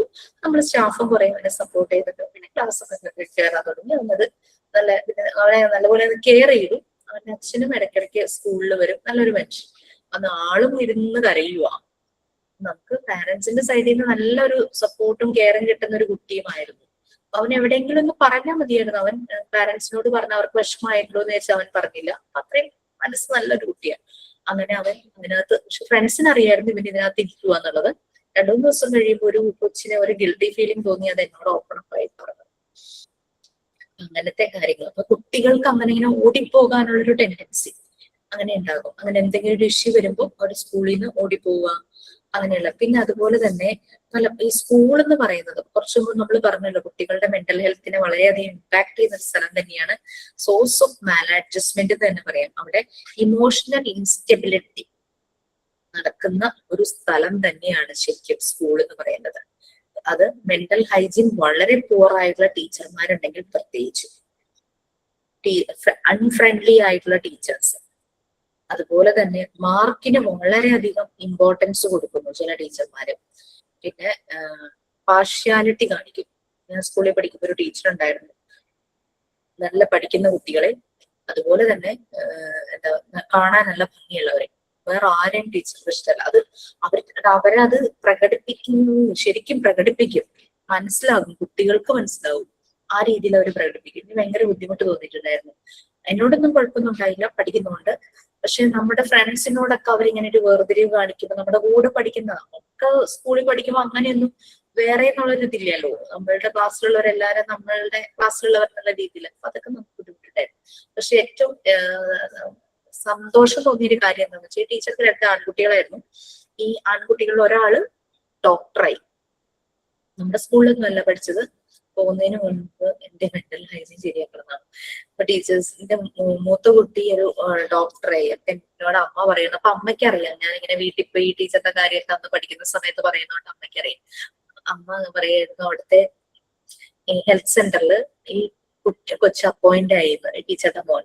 അമ്മ ഇങ്ങനെ റൂട്ടീൻ ചെക്കപ്പിന് വേണ്ടിയിട്ട് ഈ ഹെൽത്ത് സെന്ററിൽ പോയപ്പോ കുറേ സംസാരിച്ചു. ആന്റീന്ന് വിളിച്ച് കുറെ സംസാരിച്ച് എന്നിട്ട് പറഞ്ഞു വേറൊരു ഡോക്ടർക്ക് റെഫർ ചെയ്തിട്ട് പറഞ്ഞു ഡോക്ടറെ പോയി കണ്ട് ചെക്കപ്പ് ഒക്കെ ചെയ്യണം, ഇവിടെ നല്ല മരുന്നുകളൊന്നും ഉണ്ടാവില്ല, അതുകൊണ്ട് അവിടെ പോകണം എന്നൊക്കെ പറഞ്ഞു കുറെ അധികം നേരം സംസാരിച്ചു എന്ന് പറഞ്ഞു.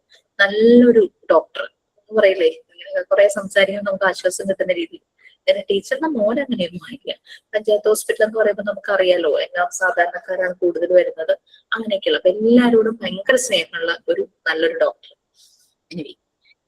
അപ്പൊ അങ്ങനെ കുട്ടികൾക്ക് ഈ ഫെയിലിയർ ആകുമെന്നുള്ള പേടി, ടീച്ചറുടെ പാർഷ്യാലിറ്റി, എക്സസ് ഹോംവർക്ക്, അങ്ങാൻ പറ്റുന്നതിലധികം ഹോംവർക്ക് ചില കുട്ടികൾ മാനേജ് ചെയ്യും, ചില കുട്ടികൾക്ക് പറ്റാതെ വരും.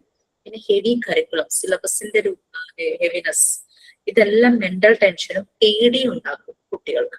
കാരണം വീട്ടിൽ നിന്നും പ്രഷർ, സ്കൂളിൽ നിന്നും പ്രഷർ, മാർക്ക് കിട്ടിയില്ലെങ്കിൽ പ്രഷർ, 2 മാർക്ക് പോയാൽ അതിന് വഴക്ക് പറയല്, അടുത്ത വീട്ടിലെ കുട്ടിയായിട്ട് കമ്പയർ ചെയ്യല്, ചേച്ചിയുമായിട്ട് കമ്പയർ ചെയ്യല്, അങ്ങനെയൊക്കെയുള്ള കമ്പാരിസൺ ഒക്കെ നടക്കുമല്ലോ. വീട്ടിൽ നടക്കും, സ്കൂളിൽ നടക്കും. എന്റെ മോനെ സ്കൂളിൽ ഒരു ടീച്ചർ പറഞ്ഞിട്ടുണ്ട്, ആനയെ ആടും പോലെയാണല്ലോ. മോളുടെ ജസ്റ്റ് ഓപ്പോസിറ്റ് ക്യാരക്ടറാണ് അവന്. മോൾക്ക് പഠിക്കാൻ വാശിയുണ്ട്, മാർക്ക് വേണമെന്നുണ്ട്, ഇതിന് എന്ത് മാർക്കൊന്നും ഒന്നുമില്ല, അങ്ങനത്തെ ഒരു അങ്ങനത്തെ ഒരു ടൈപ്പ്. അപ്പൊ അത് ടീച്ചർ ഇതിന്റെ മുന്നിൽ വെച്ച് പറഞ്ഞു. അത് എനിക്കിഷ്ടമില്ല അത് പറഞ്ഞത്. നമ്മൾ അങ്ങനെ വീട്ടിൽ അങ്ങനെ ഒന്നും പറയാറും കൂടി ഇല്ല അങ്ങനെ. അപ്പൊ അത് ടീച്ചേഴ്സിന്റെ മെന്റൽ ഹൈജീൻ വളരെ ഇമ്പോർട്ടന്റ് തന്നെയാണ്. അപ്പൊ അതിനുള്ള പ്രാക്ടീസ് ടീച്ചേഴ്സിന് കൊടുക്കണം. അവർക്ക് അതിനുള്ള ഹെൽപ്പ് വേണം. എഡ്യൂക്കേഷൻ സൈക്കോളജി ഒക്കെ അതിന്റെ ഒരു ഭാഗം തന്നെയാണ്. അപ്പൊ കുട്ടികളോടുള്ള അവരുടെ ഒരു ആംഗിൾ, അവരുടെ ആ ഒരു രീതികൾ മാറും. അങ്ങനെ നല്ലൊരു ഹെൽത്ത് ഡെവലപ്മെന്റ് കുട്ടികളിൽ ഉണ്ടാക്കാൻ ഡെഫിനറ്റ്ലി ടീച്ചേഴ്സിന് തന്നെയാണ് സാധിക്കുന്നത്.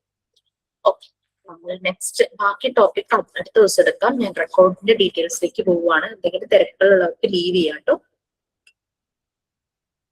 റെക്കോർഡ് ഡീറ്റെയിൽസ് അല്ലേ? ഹായ് മോനെ ആണോ? ക്ലാസ്സില്ലേ? ഉച്ചയ്ക്കാ പരീക്ഷ. പരീക്ഷയാണോ? ഓണപരീക്ഷ? ആ, ഓണപ്പരീക്ഷ ഇന്ന് ഇംഗ്ലീഷാ. ഓ ശരി.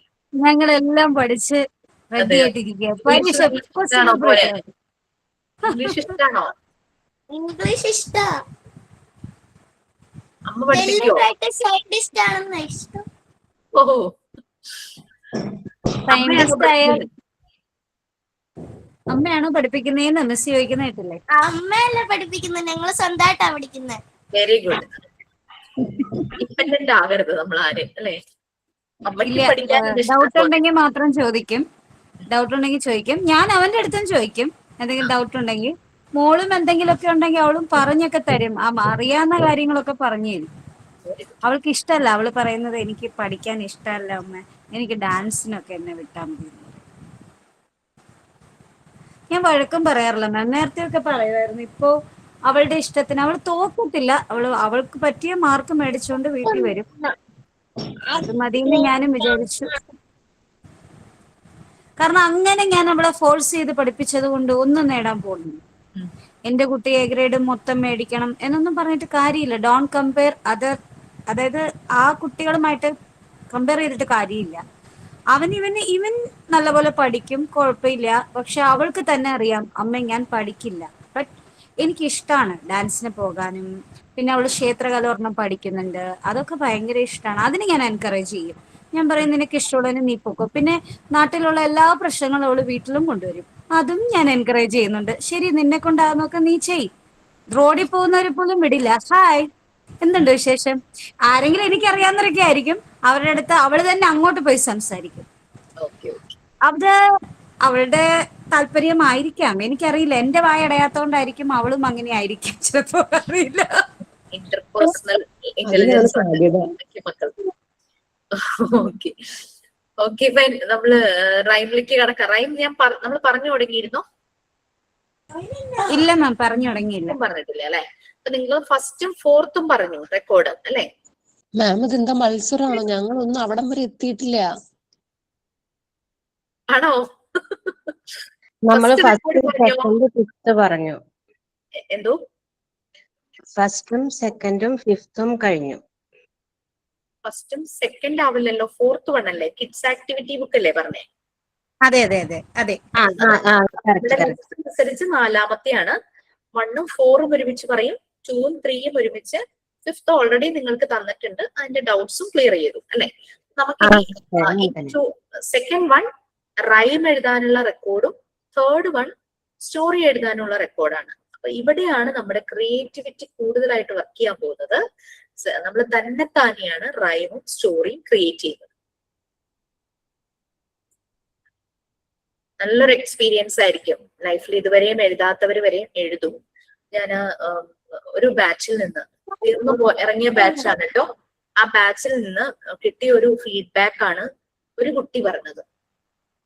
ആരാന്നൊന്നും പറയുന്നില്ല. പറഞ്ഞു കൊടുത്തോളാം. ആ വെരി ഗുഡ് മോനെ. നല്ല കുട്ടികൾ. നമ്മുടെ പിള്ളേരെ കണ്ട് നമ്മൾ പഠിക്കണം എന്ന് പറയണ പോലെ പിള്ളേരാണെങ്കിൽ നിങ്ങളെ പഠിപ്പിക്കാൻ മിക്കയിടത്തും പറയണേ അമ്മ എന്ന് പഠിച്ചോ, പരീക്ഷയല്ലേ നാളെ. നമ്മൾ സാധാരണ കുട്ടികളോട് ചോദിക്കുന്ന കുട്ടികൾ നിങ്ങളോട് എന്നും ചോദിക്കും അമ്മേ ഞാൻ ആ പരീക്ഷ അറ്റൻഡ് ചെയ്തോളാം, ഓൺലൈനിലെ ഫോൺ ഇങ്ങിട്ടാ ഞാൻ ചെയ്തു തരാന്നൊക്കെ അവൻ പറയണേ. അമ്മ ജയിക്കണം, അമ്മ സർട്ടിഫിക്കറ്റ് മേടിക്കണം, ഞങ്ങൾ അത് കാണണം, ഇങ്ങനെ പറയുമോ മാം കുട്ടികൾ. പക്ഷെ അവർ എൻകറേജ് ചെയ്യും. എല്ലാരും അങ്ങനെ വരണം, മക്കളൊക്കെ ആയിട്ട് വീട്ടിൽ നിന്നുള്ളവരൊക്കെ ആയിട്ട് വരണം. ഓക്കെ, അപ്പൊ ഇതിൽ ഒരു ഫീഡ്ബാക്ക് കിട്ടിയത് ഏറ്റവും അധികം വെറുക്കുന്ന 2 റെക്കോർഡ് ബുക്കുകളാണ് റൈമിന്റെയും സ്റ്റോറിയുടെയും എന്ന് പറഞ്ഞു. കിട്ടിയൊരു ഫീഡ്ബാക്കാ. ഡെഫിനറ്റ്ലി അത്ര എൻജോയ് ചെയ്തിട്ടുണ്ടാവില്ല, അല്ലെങ്കിൽ അത് ചെയ്യാൻ ബുദ്ധിമുട്ടിയിട്ടുണ്ടാവും, അതുകൊണ്ടായിരിക്കാം. ക്രിയേറ്റിവിറ്റി അത്രയും വർക്ക് ചെയ്യാൻ താല്പര്യം ഉണ്ടാവില്ലായിരിക്കും. വേറൊരു കുട്ടി പറഞ്ഞത്, ഞാൻ എന്റെ ജീവിതത്തിൽ ഇതുവരെ കഥയോ കവിതയോ എഴുതിയിട്ടില്ല, പക്ഷെ ഇത് എഴുതാൻ തുടങ്ങി കഴിഞ്ഞപ്പോ നിർത്താൻ പറ്റുന്നില്ല എന്ന്. റെക്കോർഡ് കംപ്ലീറ്റ് ചെയ്തു. അപ്പൊ ആ ഒരു വ്യത്യാസം തിരിച്ചറിയുക, നമ്മളെ അറിയുവാണ്. ഞാൻ റെക്കോർഡ് ബുക്ക് ഒന്ന് എടുക്കട്ടെ കേട്ടോ റൈമിന്റെ.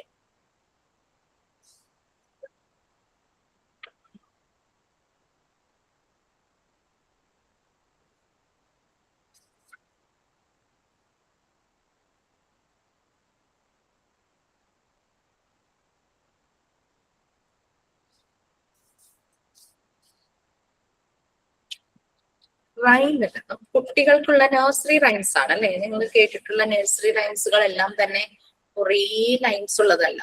നമ്മള് മലയാളത്തിലൊക്കെ പഠിക്കുന്ന പോലെ വലിയ, അല്ലെങ്കിൽ ഇംഗ്ലീഷിൽ ഹയർ ക്ലാസ്സിലൊക്കെ പഠിക്കുന്ന വലിയ പദ്യം കുറേ ലൈൻസ് ഉള്ളതല്ല. നമുക്ക് ചെറിയ റൈംസ് മതി. കൂടി വന്നാൽ 8 ലൈൻ, 6, 8, 10, 12 പിന്നെ ചുരുക്കി വെക്കും. വരണം. അപ്പൊ അതില് ഓരോ റൈമും 2 എണ്ണം വീതം എഴുതും. പിന്നെ ഇതൊരു ഇല്ലിസ്ട്രേറ്റഡ് ആക്ഷൻ റൈം ബുക്കാണ്. അതായത് ഇല്ലിസ്ട്രേഷൻ വേണം. നമ്മൾ എഴുതുന്ന റൈമിന് കണക്ട് ചെയ്യുന്ന പിക്ചർ വേണം. അപ്പൊ നമ്മൾ റൈറ്റ് സൈഡിൽ എഴുതുന്നു, അതിന് പറ്റുന്ന ഒരു പിക്ചർ ലെഫ്റ്റ് സൈഡിൽ വരയ്ക്കുകയോ പേസ്റ്റ് ചെയ്യുകയോ ചെയ്യാം. ശിവ പറഞ്ഞു. എന്താ പറഞ്ഞത്? ഒന്നും കേൾക്കാൻ കഴിഞ്ഞില്ല. ആണോ? കേൾക്കുന്നില്ലായിരുന്നു? കേൾക്കാം മാം. ചിലപ്പോ ഷീബയുടെ നെറ്റ് എന്തെങ്കിലും പ്രശ്നമായിരുന്നിരിക്കും. കേൾക്കുന്നുണ്ട്. തുടങ്ങുന്നേ ഉള്ളൂ. അപ്പൊ നമ്മളുടെ ഫസ്റ്റ്, അതായത് റൈം എഴുതുമ്പോ, നഴ്സറി റൈംസ് എഴുതുമ്പോ കുറേ ലൈൻസ് വേണമെന്നില്ല.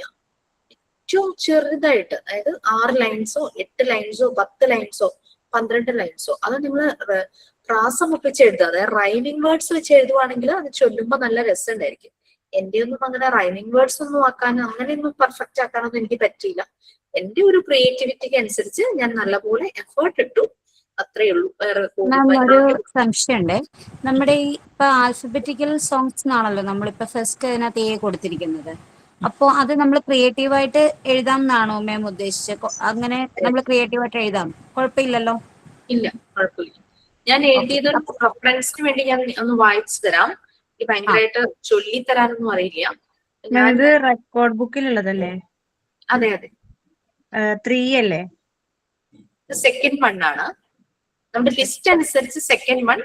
നിങ്ങൾ ഓൾറെഡി 3 റെക്കോർഡിന്റെ ഡീറ്റെയിൽസ് നിങ്ങൾക്ക് കിട്ടിയിട്ടുണ്ട്. First 1, 4th kids activity. മാം, അത് കംപ്ലീറ്റ് ആയോന്ന് കൂടി ചോദിക്കാതെ തന്നോണ്ടിരിക്കുകയാണല്ലേ? ശിവ പറയുന്നത് മാം അത് കംപ്ലീറ്റ് ആയില്ല, അടുത്തത് ഇപ്പൊ വേണോന്നാണ് ശിവ ചോദിച്ചത്. തരാൻ കാരണം എന്താന്ന് വെച്ചാൽ കുറച്ചും കൂടി എഴുതാനുണ്ട് മാം. ആർക്കും കംപ്ലീറ്റ് ആയിട്ടുള്ള ആക്ടിവിറ്റീസ് ഇഷ്ടം പോലെ ചെയ്യാനുണ്ട്. ഞാൻ ഡീറ്റെയിൽസ് പറഞ്ഞാൽ നിങ്ങളുടെ തലയിൽ ഇരിക്കില്ലേ? കുഴപ്പമില്ലല്ലോ, പിന്നെ ചെയ്താൽ മതി. ഞാനിപ്പോ പറഞ്ഞു തരുന്നു എന്ന് വിചാരിച്ചു. പെട്ടെന്ന് നിങ്ങൾക്ക് ഐഡിയ കിട്ടുക, ആൽഫബറ്റ് സോങ് എങ്ങനെ എഴുതാം. നിങ്ങൾക്ക് എഴുതി വെച്ചൂടെ? ഈ ഭാവന എപ്പോഴാ ഏത് വഴിക്കാ വരുന്നതെന്ന് നമുക്ക് പറയാൻ പറ്റില്ല കേട്ടോ. നമ്മള് പുറത്തുനിന്ന് വാങ്ങിയ ബുക്കാണ് കയ്യിലുള്ളത്, അതിലങ്ങനെ ചെയ്യാലോ അല്ലെ?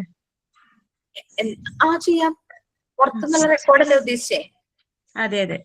ഞാൻ പുറത്തുനിന്നുള്ള നമ്മുടെ +2 കുട്ടികളുടെ ലാബ് റെക്കോർഡില്ലേ, അതിലാണ് ഞാൻ എന്റെ എല്ലാം എഴുതിയത്. ഞാൻ നോർമലായിട്ട് ഇങ്ങനെ മോഡിസറിന്റെ റെക്കോർഡ് ബുക്കിന് വേണ്ടിയിട്ടാണ് പറഞ്ഞിട്ടാ വാങ്ങി. അവര് പറഞ്ഞു അതിൽ ചെയ്യാന്ന് പറഞ്ഞിട്ട് തന്നെ ലൈൻസ് ഉള്ളത്. അതെ അതെ, റെഫറൻസിന് വേണ്ടിട്ട് ഒരെണ്ണം വായിക്കാമോ? ഡീറ്റെയിൽസ് പറയാം. അതായത് ഞാൻ എഴുതിയത് വായിക്കാം. 6, 8, 10, 12 ലൈൻസ് മതി എന്ന് പറഞ്ഞല്ലോ. ഞാൻ 8 to 12 ലൈൻസ് ബ്രാക്കറ്റിൽ ഇട്ടിട്ടുണ്ട്. 6 ലൈൻസ് ആയാലും നോ പ്രോബ്ലം.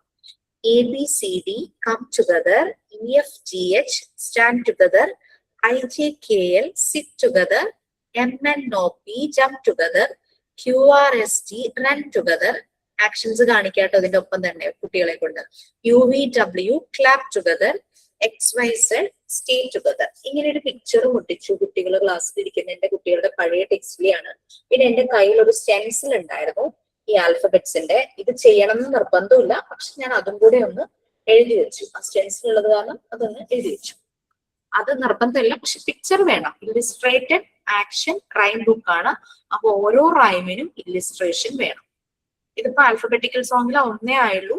രണ്ടാമത്തത് come dear children, we will sing together, ABCD EFG, clap your hands, clap clap clap, HIJK LMNOP, nod your head, nod nod nod, QRST UVW, stamp your feet, stamp stamp stamp, XYZ shout hooray hooray hooray hooray.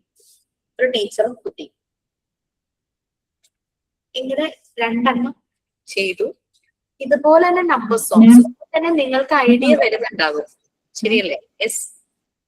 നമ്മൾ alphabetical song എഴുതുമ്പോ ഇപ്പോ A four apple, ഞാൻ just ഒരു example പറയണേ. ഇപ്പൊ A four apple എന്ന് വെച്ചിട്ട് അങ്ങനെ ഒരു സോങ് ഉണ്ടാക്കണമെന്നുണ്ടെങ്കിൽ ഇപ്പം അതിൽ പറയണ ഇപ്പൊ ആപ്പിള് അല്ലെങ്കിൽ വേറെ എന്തെങ്കിലുമൊക്കെ തിങ്സ് അതിന്റെ ഫോട്ടോ ഒട്ടിക്കുക, അങ്ങനെ പറ്റൂലേ? തീർച്ചയായിട്ടും ചെയ്യാലോ. വിരിഞ്ഞു തുടങ്ങിയ മകളെ ഭാവന, ക്രിയേറ്റിവിറ്റി ഒക്കെ വിരിഞ്ഞ് പൂത്തും തളിർത്തും ഒക്കെ വരുന്നുണ്ട്. ഇപ്പൊ തന്നെ അത് കഴിയുമ്പോൾ നിങ്ങൾക്ക് കിട്ടുന്ന ഐഡിയ അപ്പൊ തന്നെ നോട്ട് ചെയ്ത് വെച്ചോ, പിന്നെ അതിന് എക്സ്പാൻഡ് ചെയ്താൽ മതി കേട്ടോ. റഫായിട്ട് എഴുതാമല്ലോ മാം, പിന്നെ അത് കഴിഞ്ഞ് കോപ്പി ചെയ്താൽ മതിയല്ലോ.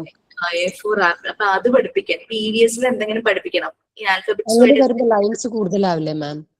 എന്തോ അങ്ങനെ വരികയാണെങ്കിൽ ലൈൻസ് കൂടുതലാവില്ലേ? അതുകൊണ്ട് 26 അക്ഷരാവില്ലേ? അപ്പൊ 26 ലൈനാവില്ലേ? ഒറ്റ ലൈനിൽ തന്നെ മിസ് കാണിച്ച പോലെ ഇപ്പൊ ABC അങ്ങനെ പറഞ്ഞിട്ട് ഒരുമിച്ച് കൂട്ടിയിട്ട് അങ്ങനെ എഴുതിയാലും അപ്പൊ നമുക്ക് ലൈൻസ് ചുരുക്കാം അല്ലേ? അങ്ങനെ ഞാൻ വിചാരിച്ച്. Number songs next. 1, 2, enter the class. 3, 4, keep your bags down. 5, 6, say your prayers. 7, 8, smile each other. 9, 10, wish each other. Say hi, say hello, say good morning, be happy and feel happy. അവിടെ നമ്പേഴ്സിന്റെ stencil ഉണ്ടായിരുന്നു, ഞങ്ങളത് വരച്ചു വെച്ചു. മാം numbers 10 വരെ മതി അല്ലേ? മതി. പിന്നെ ബ്രേക്ക് ചെയ്ത് നമുക്ക് പിന്നെ ഉണ്ടാക്കാം. 10 to 20 പഠിപ്പിക്കാൻ വേറൊരു റൈം, അങ്ങനെ ചെറിയ ചെറിയ റൈംസ് ആയിട്ട് അങ്ങനെ വേണമെങ്കിൽ ചെയ്യാം. 100 വരെയും പഠിപ്പിക്കുന്നുണ്ടല്ലോ LKG-യിലും UKG-യിലും. നെക്സ്റ്റ് ഒരു ചെറിയൊരു അവയർനെസ് അല്ലെങ്കിൽ ആ രീതിയിൽ ഒരെണ്ണം ട്രൈ ചെയ്തു. Say 1, plant A tree. Say 2, water daily. Say 3, care it well. Say 4, plant more trees. Say 5, make A beautiful garden. Say 6, make it awesome. Say 7, touch and see the beauty. Say 8, feel the fragrance. Say 9, don't pluck the flowers. Say 10, love them all. Teacher കുട്ടികൾ.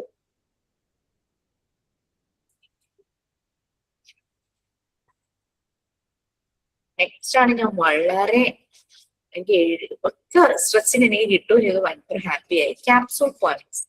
Capsule points പറഞ്ഞു കഴിഞ്ഞാൽ 4 ലൈൻസേ ഉള്ളൂ.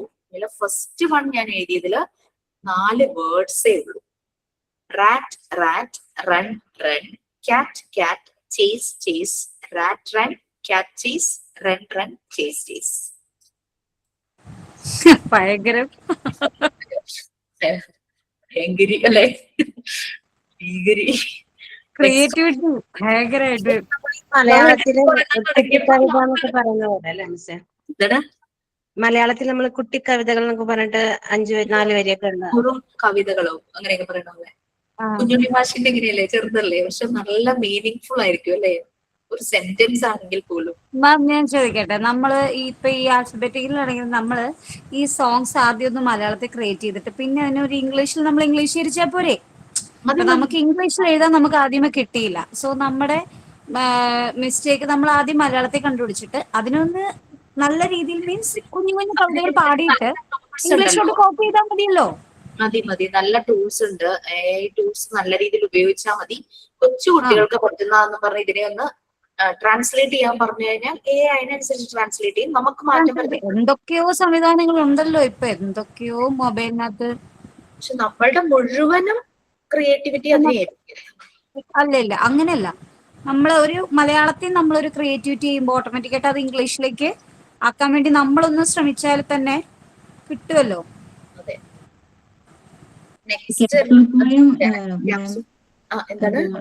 Capsule poem 4 line മാത്രമേ? 4 line മതി. 2 lines ആയാലും കുഴപ്പമില്ല. പക്ഷെ ഒരു രസം ഉണ്ടാവണം, കുട്ടികളിൽ അതിനെ ഏറ്റേറ്റ് പാടണം. Flowers bloom, fragrance spreads, birds sing, sweetness flows. Next one ഞാൻ വളരെ തലകുത്തി പറഞ്ഞിട്ടും എനിക്ക് ശരിയാകാത്ത ഒരു തീമാണ് ഫോക്ക് സോങ്സ്. നാടൻ പാട്ടുമായിട്ട് ബന്ധപ്പെടണം അല്ലേ?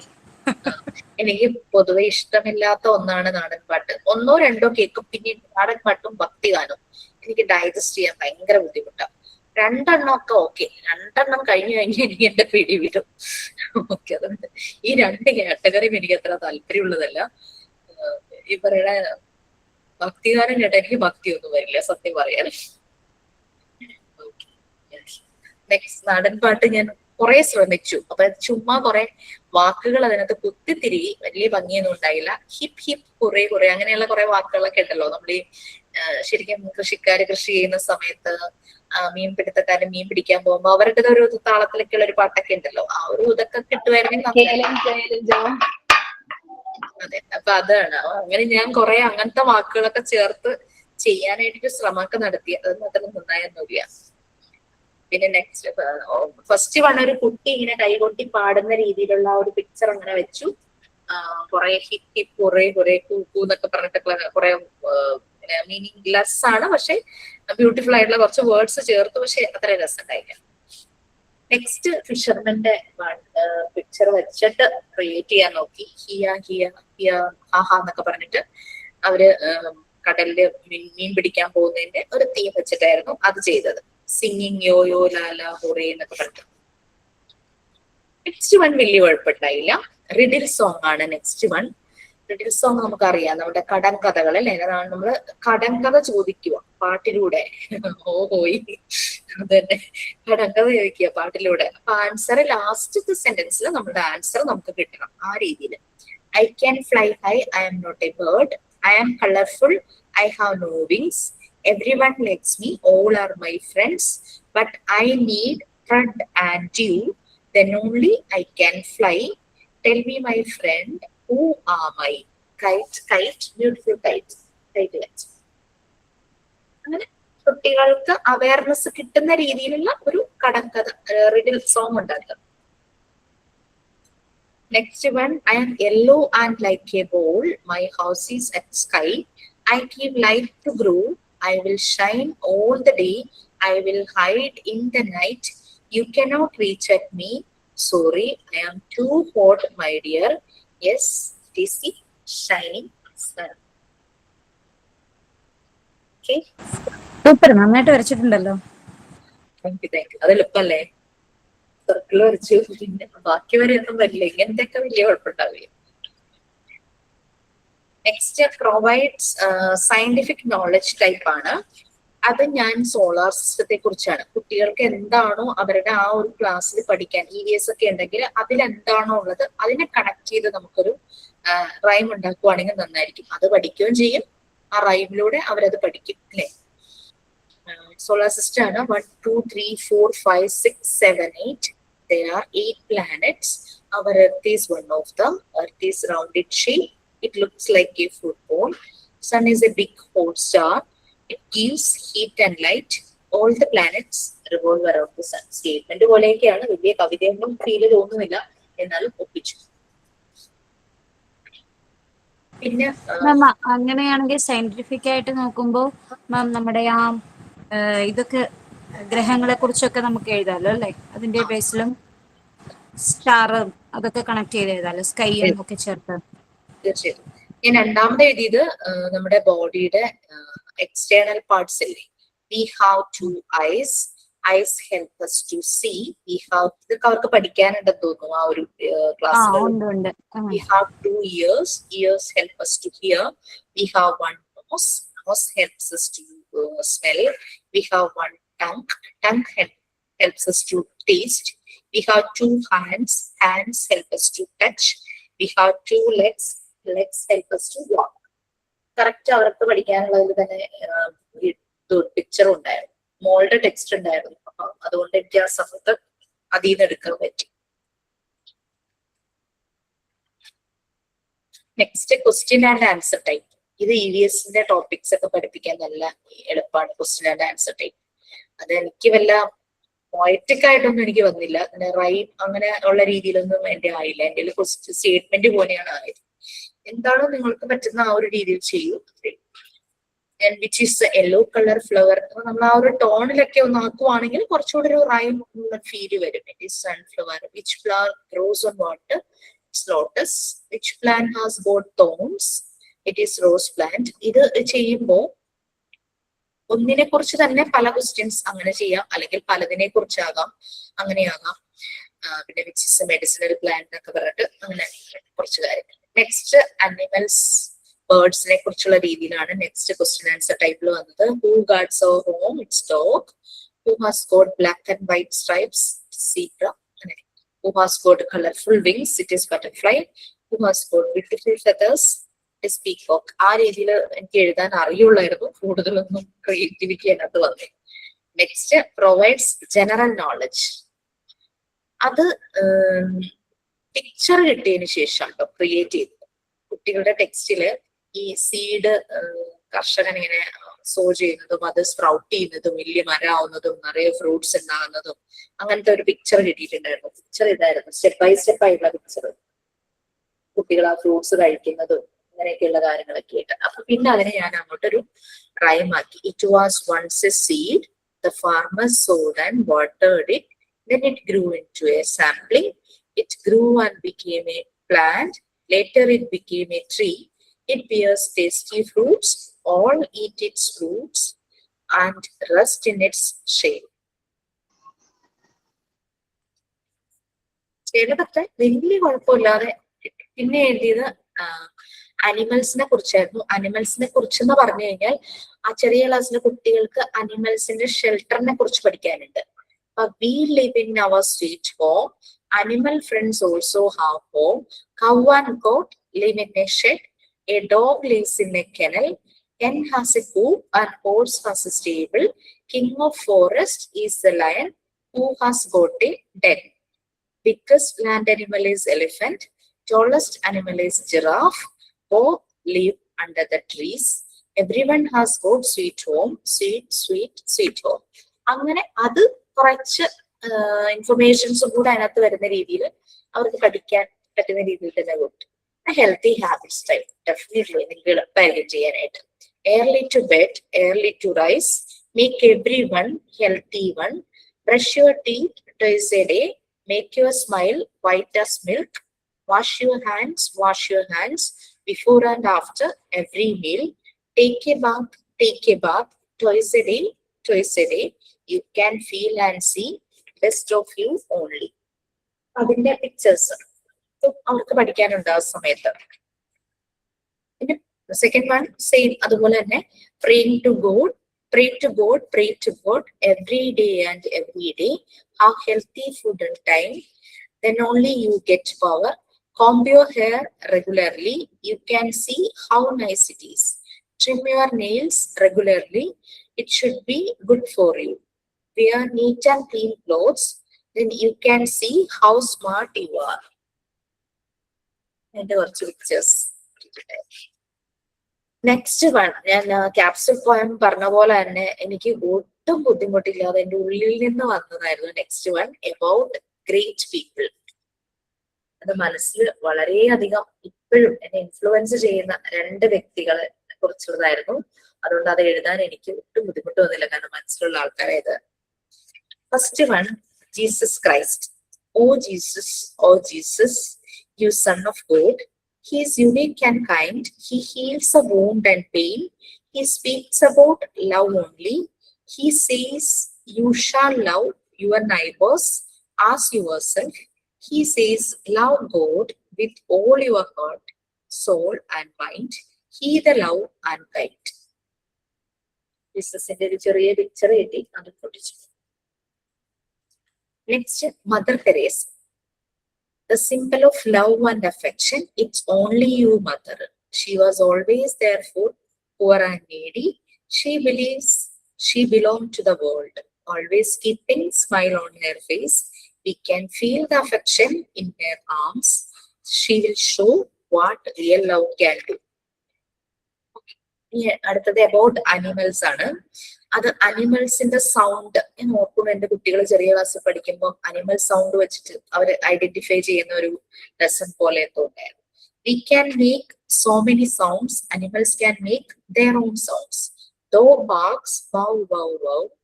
Cat mews, mew, mew, mew. Cow mows, moo, moo, moo. Sheep says, ba, ba, ba. Horse says, neigh, neigh, neigh. Donkey says, bray, brave, brave. Elephants trumpet loudly, lion and tiger roar aloud. Animals in the picture ഒട്ടിക്കാനും ബുദ്ധിമുട്ടില്ലായിരുന്നു. Next one, അവരെ കൊണ്ടുള്ള service നമ്മൾ എങ്ങനെ animals support ചെയ്യും. Cow and goat give us milk. So എന്തോ ഈ അനിമൽസിനെ കുറിച്ചുള്ള സോങ്ങില് ഏതെങ്കിലും ഒരു അനിമലിനെ കുറിച്ച് സോങ് ആക്കാം, അങ്ങനെ പറ്റുമോ? ചെയ്യാം. പിക്ചർ വേണ്ട അനിമലിന്റെ? പിക്ചർ വേണം. ഒരു പിക്ചർ മതിയോ അതോ നമുക്ക് ഇഷ്ടമുള്ള അത്ര? അതില് എനിക്ക് കിട്ടിയ 3 എണ്ണമായിരുന്നു. അതിൽ പറഞ്ഞിരിക്കുന്ന എല്ലാത്തിന്റെയും ഒട്ടിക്കാം, നോ പ്രോബ്ലം. ഓക്കെ, അങ്ങനെ അനിമൽസിനെ പറ്റി അതായിരുന്നു. പിന്നെ ബേർഡ്സും ഏതെങ്കിലും ഒരു ബേർഡിനെ പറ്റി മാത്രമായിട്ട് നിങ്ങൾക്ക് എഴുതാം. ബേർഡ്സിന്റെ ഞാൻ സൗണ്ടും ചില സ്പെഷ്യാലിറ്റി ഒക്കെ വെച്ചായിരുന്നു എഴുതിയത്. Birds like to fly, some birds don't fly, all lays eggs to hatch, birds make chirping sounds, crows make caw, doves make coo, ducks make quack, hens make chick, owls can see only night, they make hoot, peacock dance beautifully, parrots talk nicely. കുറച്ച് ബേർഡ്സിന്റെ pictures കിട്ടി, അതിവിടെ ഒട്ടിച്ചു വെച്ചു. കാരണം collection ബുക്കിൽ ബാക്കി ഉണ്ടാവുന്ന കുറെ നമ്മള് വാങ്ങിക്കുമല്ലോ പുറത്തുനിന്ന് ചാർട്ട്, ഇങ്ങനെ അതിൽ കുറച്ച് ബാക്കി ഉണ്ടായിരുന്നു വെച്ചിട്ട് അഡ്ജസ്റ്റ് ചെയ്തു. Birds can make their own home. We can see how beautiful all. അങ്ങനെ വീടിനെ പറ്റി all are good and strong. Inside it is soft and nice. They lay eggs and hatch in it. Small birdies will come soon. They will learn soon to fly. Mother will lead them to fly. Picture that. Next, prayer song. ഞങ്ങള് course ചെയ്യുന്ന സമയത്ത് പറഞ്ഞെന്നറിയില്ല, ഞങ്ങളുടെ ഒരു activity ആയിരുന്നു, 1.5 മണിക്കൂറിന്റെ ഒരു ആക്ടിവിറ്റിയാണ് prayer song create ചെയ്യുക ഇംഗ്ലീഷിൽ. Class തുടങ്ങിയ ഒരു 1-2 വീക്സിനുള്ളിലാണത്. അപ്പൊ ഞങ്ങൾ എല്ലാവരും ഇങ്ങനെ വട്ടത്തിലിരിക്കും, ഞങ്ങൾക്ക് ആ ടൈം അത്രയും കിട്ടും. എല്ലാവരും ഇരുന്ന് ആലോചിച്ചിരുന്ന് ഇംഗ്ലീഷിൽ പ്രയർ സോങ് എഴുതും, എന്നിട്ടിത് സർക്കുലേറ്റ് ചെയ്യും. അപ്പൊ എന്റെ കയ്യില് ബാക്കിയുള്ള എല്ലാവരുടെയും വരും, എല്ലാവരുടെയും വായിക്കണം. വായിച്ചിട്ട് നമ്മൾ വോട്ട് ചെയ്യണം ഏറ്റവും ബെസ്റ്റ് പ്രയറിന്. ഏറ്റവും നല്ല പ്രയർ ആരുടെയാണോ അവരുടെ പ്രയർ ആയിരിക്കും ആ ത്രൂ ഔട്ട് ആ അക്കാദമിക് ഇയറിൽ ക്ലാസ് തുടങ്ങുമ്പോൾ ചൊല്ലുന്നത്. അങ്ങനെ ഉണ്ടായിരുന്നു. നമുക്കിവിടെ അങ്ങനെയല്ല, ആർക്കും ചെയ്യാം എന്നുള്ള രീതിയിൽ. അപ്പോ ലക്കിലി എന്റെ പ്രയറാണ് സെലക്ട് ചെയ്തത്. എന്റെ പ്രയർ ആയിരുന്നു ചൊല്ലിയിരുന്നത്. പക്ഷെ ഞാൻ ഓർത്തു നമ്മുടെ ക്ലാസ്സിൽ അങ്ങനെ വേണ്ട, എല്ലാവർക്കും ആ ഒരു ചാൻസ് കിട്ടുന്നുള്ളൂ. അങ്ങനെ എല്ലാവരും വളരെ വെറൈറ്റി ആയിട്ട് നല്ല രസമായിട്ട് ചൊല്ലാറുണ്ട്.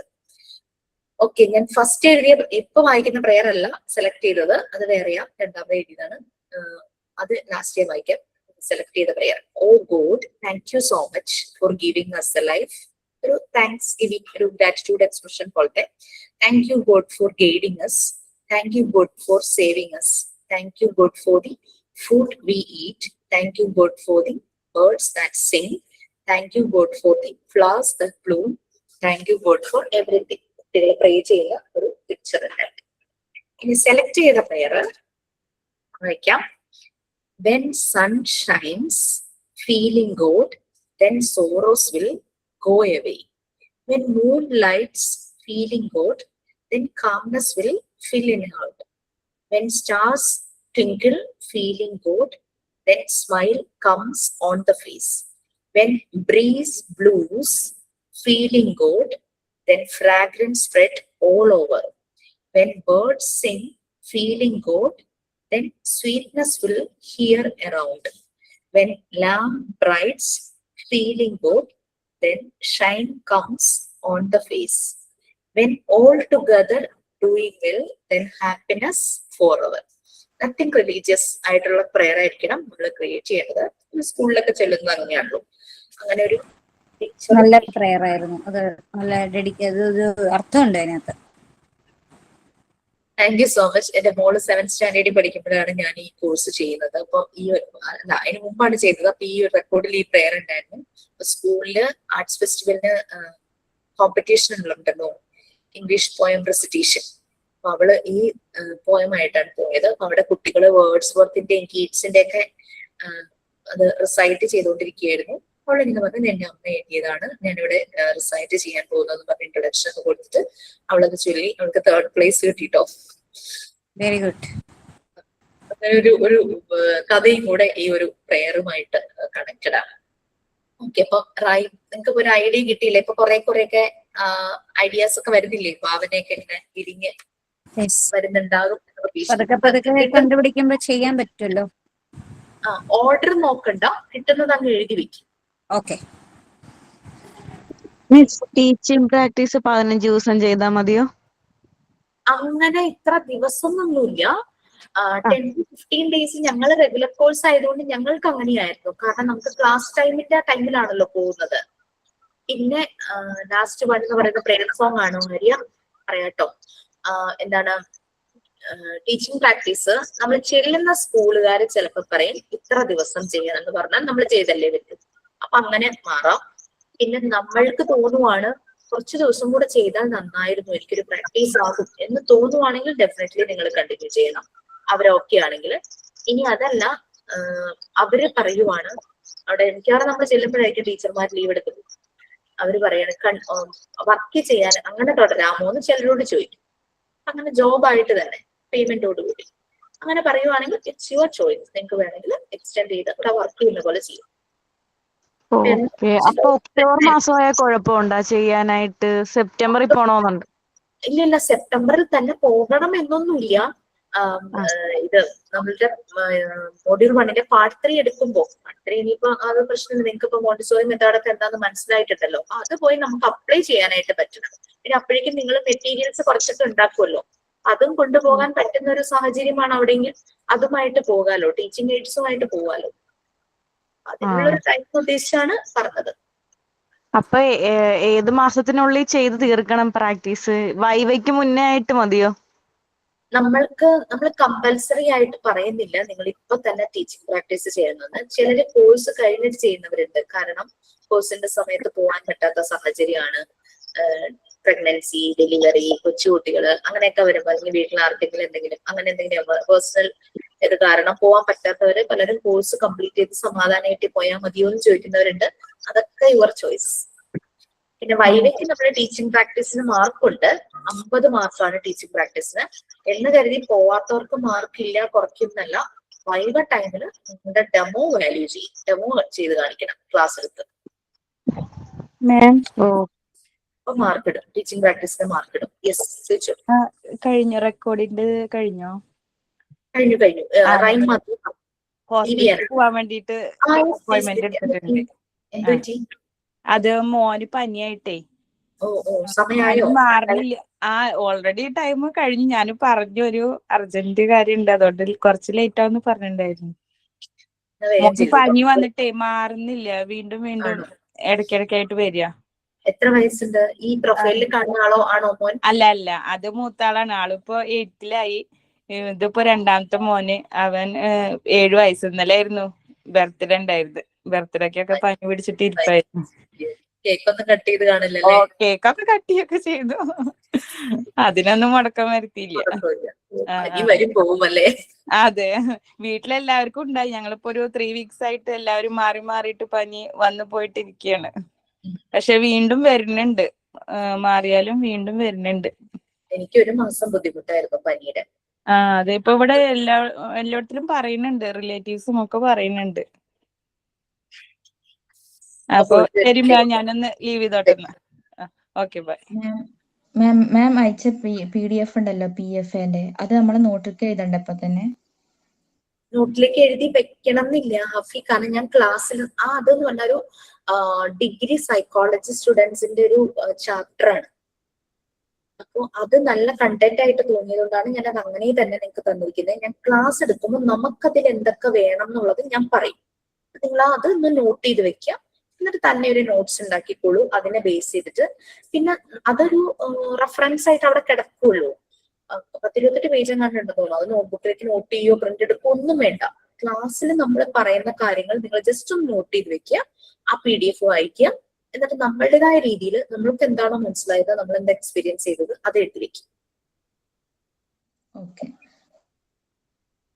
ഓക്കെ, ആര്യല്ലേ ചോദിച്ചേ? ലാസ്റ്റ് ഒന്നുകൂടെ പറയാമോ? പ്രയർ സോങ് ആണോ? അതെ ഞാൻ ചെയ്തതാണോ പറയണ്ടേ?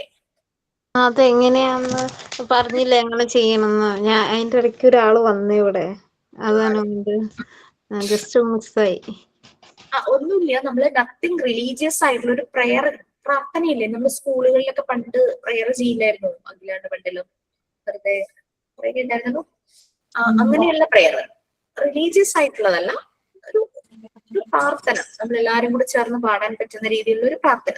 നിങ്ങൾക്ക് വേണമെങ്കിൽ ചെയ്തു കഴിഞ്ഞാൽ ക്ലാസ്സിൽ ഇതൊക്കെ പ്രസന്റ് ചെയ്യാട്ടോ. പക്ഷേ മാം അഖിലാണ്ട് എന്ന് പറയുമ്പോൾ നമ്മളത് മലയാളത്തിലല്ലേ പാടുന്നത്, അപ്പോ അത് നമുക്ക് അപ്പം ഇംഗ്ലീഷ് ആകുമ്പോഴത്തേക്കും കുറച്ചും കൂടെ വ്യത്യാസം വേണ്ടി വരുമായിരിക്കും. ട്രാൻസ്ലേറ്റ് ചെയ്യണമെന്നല്ല ഞാൻ ഉദ്ദേശിച്ചത്, മനസ്സിലായി. ഇരുന്ന പ്രെയർ പോലത്തെ അങ്ങനെയുള്ള പ്രാർത്ഥനകള് നിങ്ങൾ ഒന്ന് എഴുതുക. കാരണം എന്തായാലും പറയാ, ഒരു സെക്കുലർ ഫീലിംഗ് തരുന്ന രീതിയിലുള്ള പ്രയാസമൊക്കെ.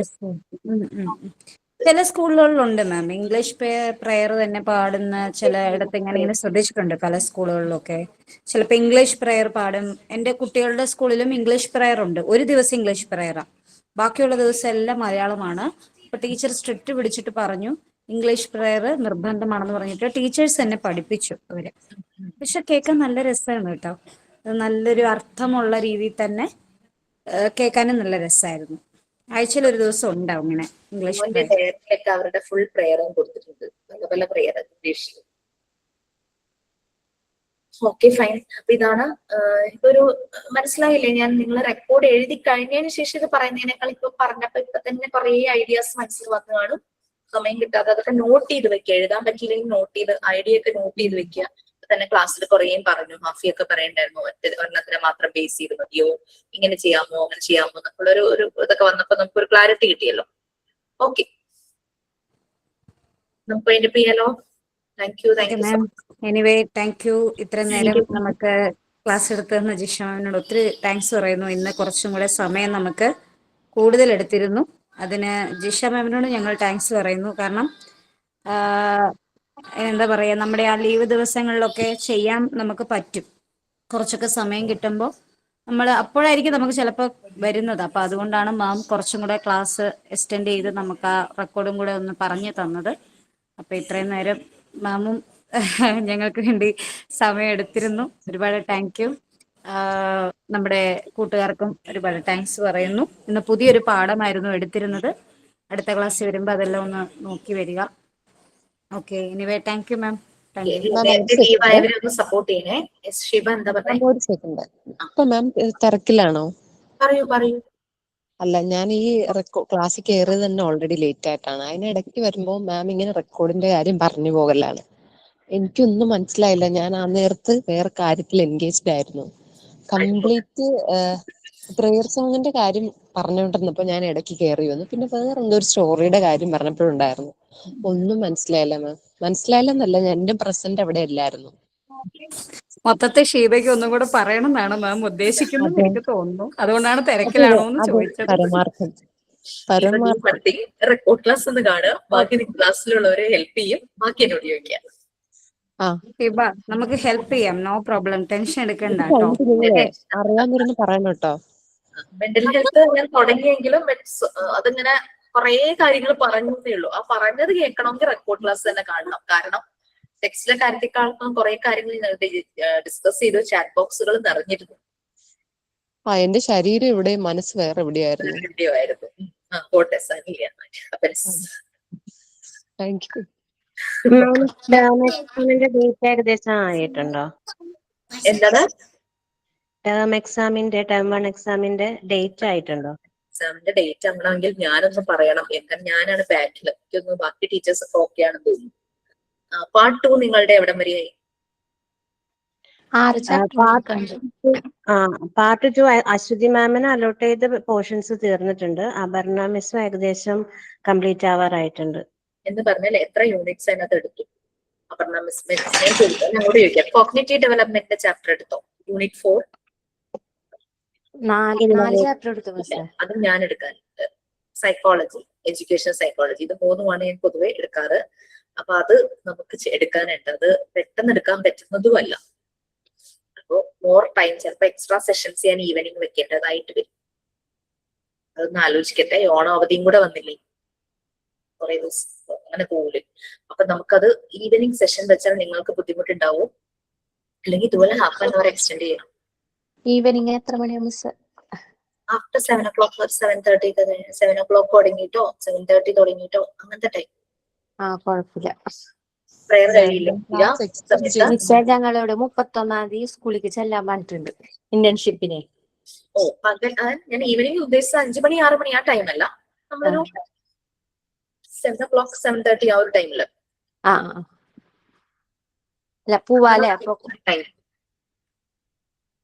കുട്ടികൾ സ്കൂളിൽ നിന്ന് വന്നു, അവർക്ക് ഭക്ഷണം കൊടുത്തു, നിങ്ങളുടെ പ്രയർ കഴിഞ്ഞു, കുട്ടികൾ ഹോംവർക്ക് എന്തെങ്കിലും അതും ചെയ്ത് കഴിഞ്ഞിട്ടുണ്ടാവുമായിരിക്കും. ആ ഒരു ടൈമാണ് മിക്ക ബാച്ചുകൾക്കും പോകുന്നത്. ആർക്കും അത് ഇഷ്യൂ പറയാറില്ല.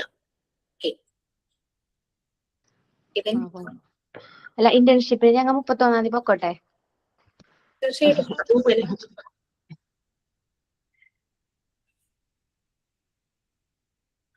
ഓക്കെ.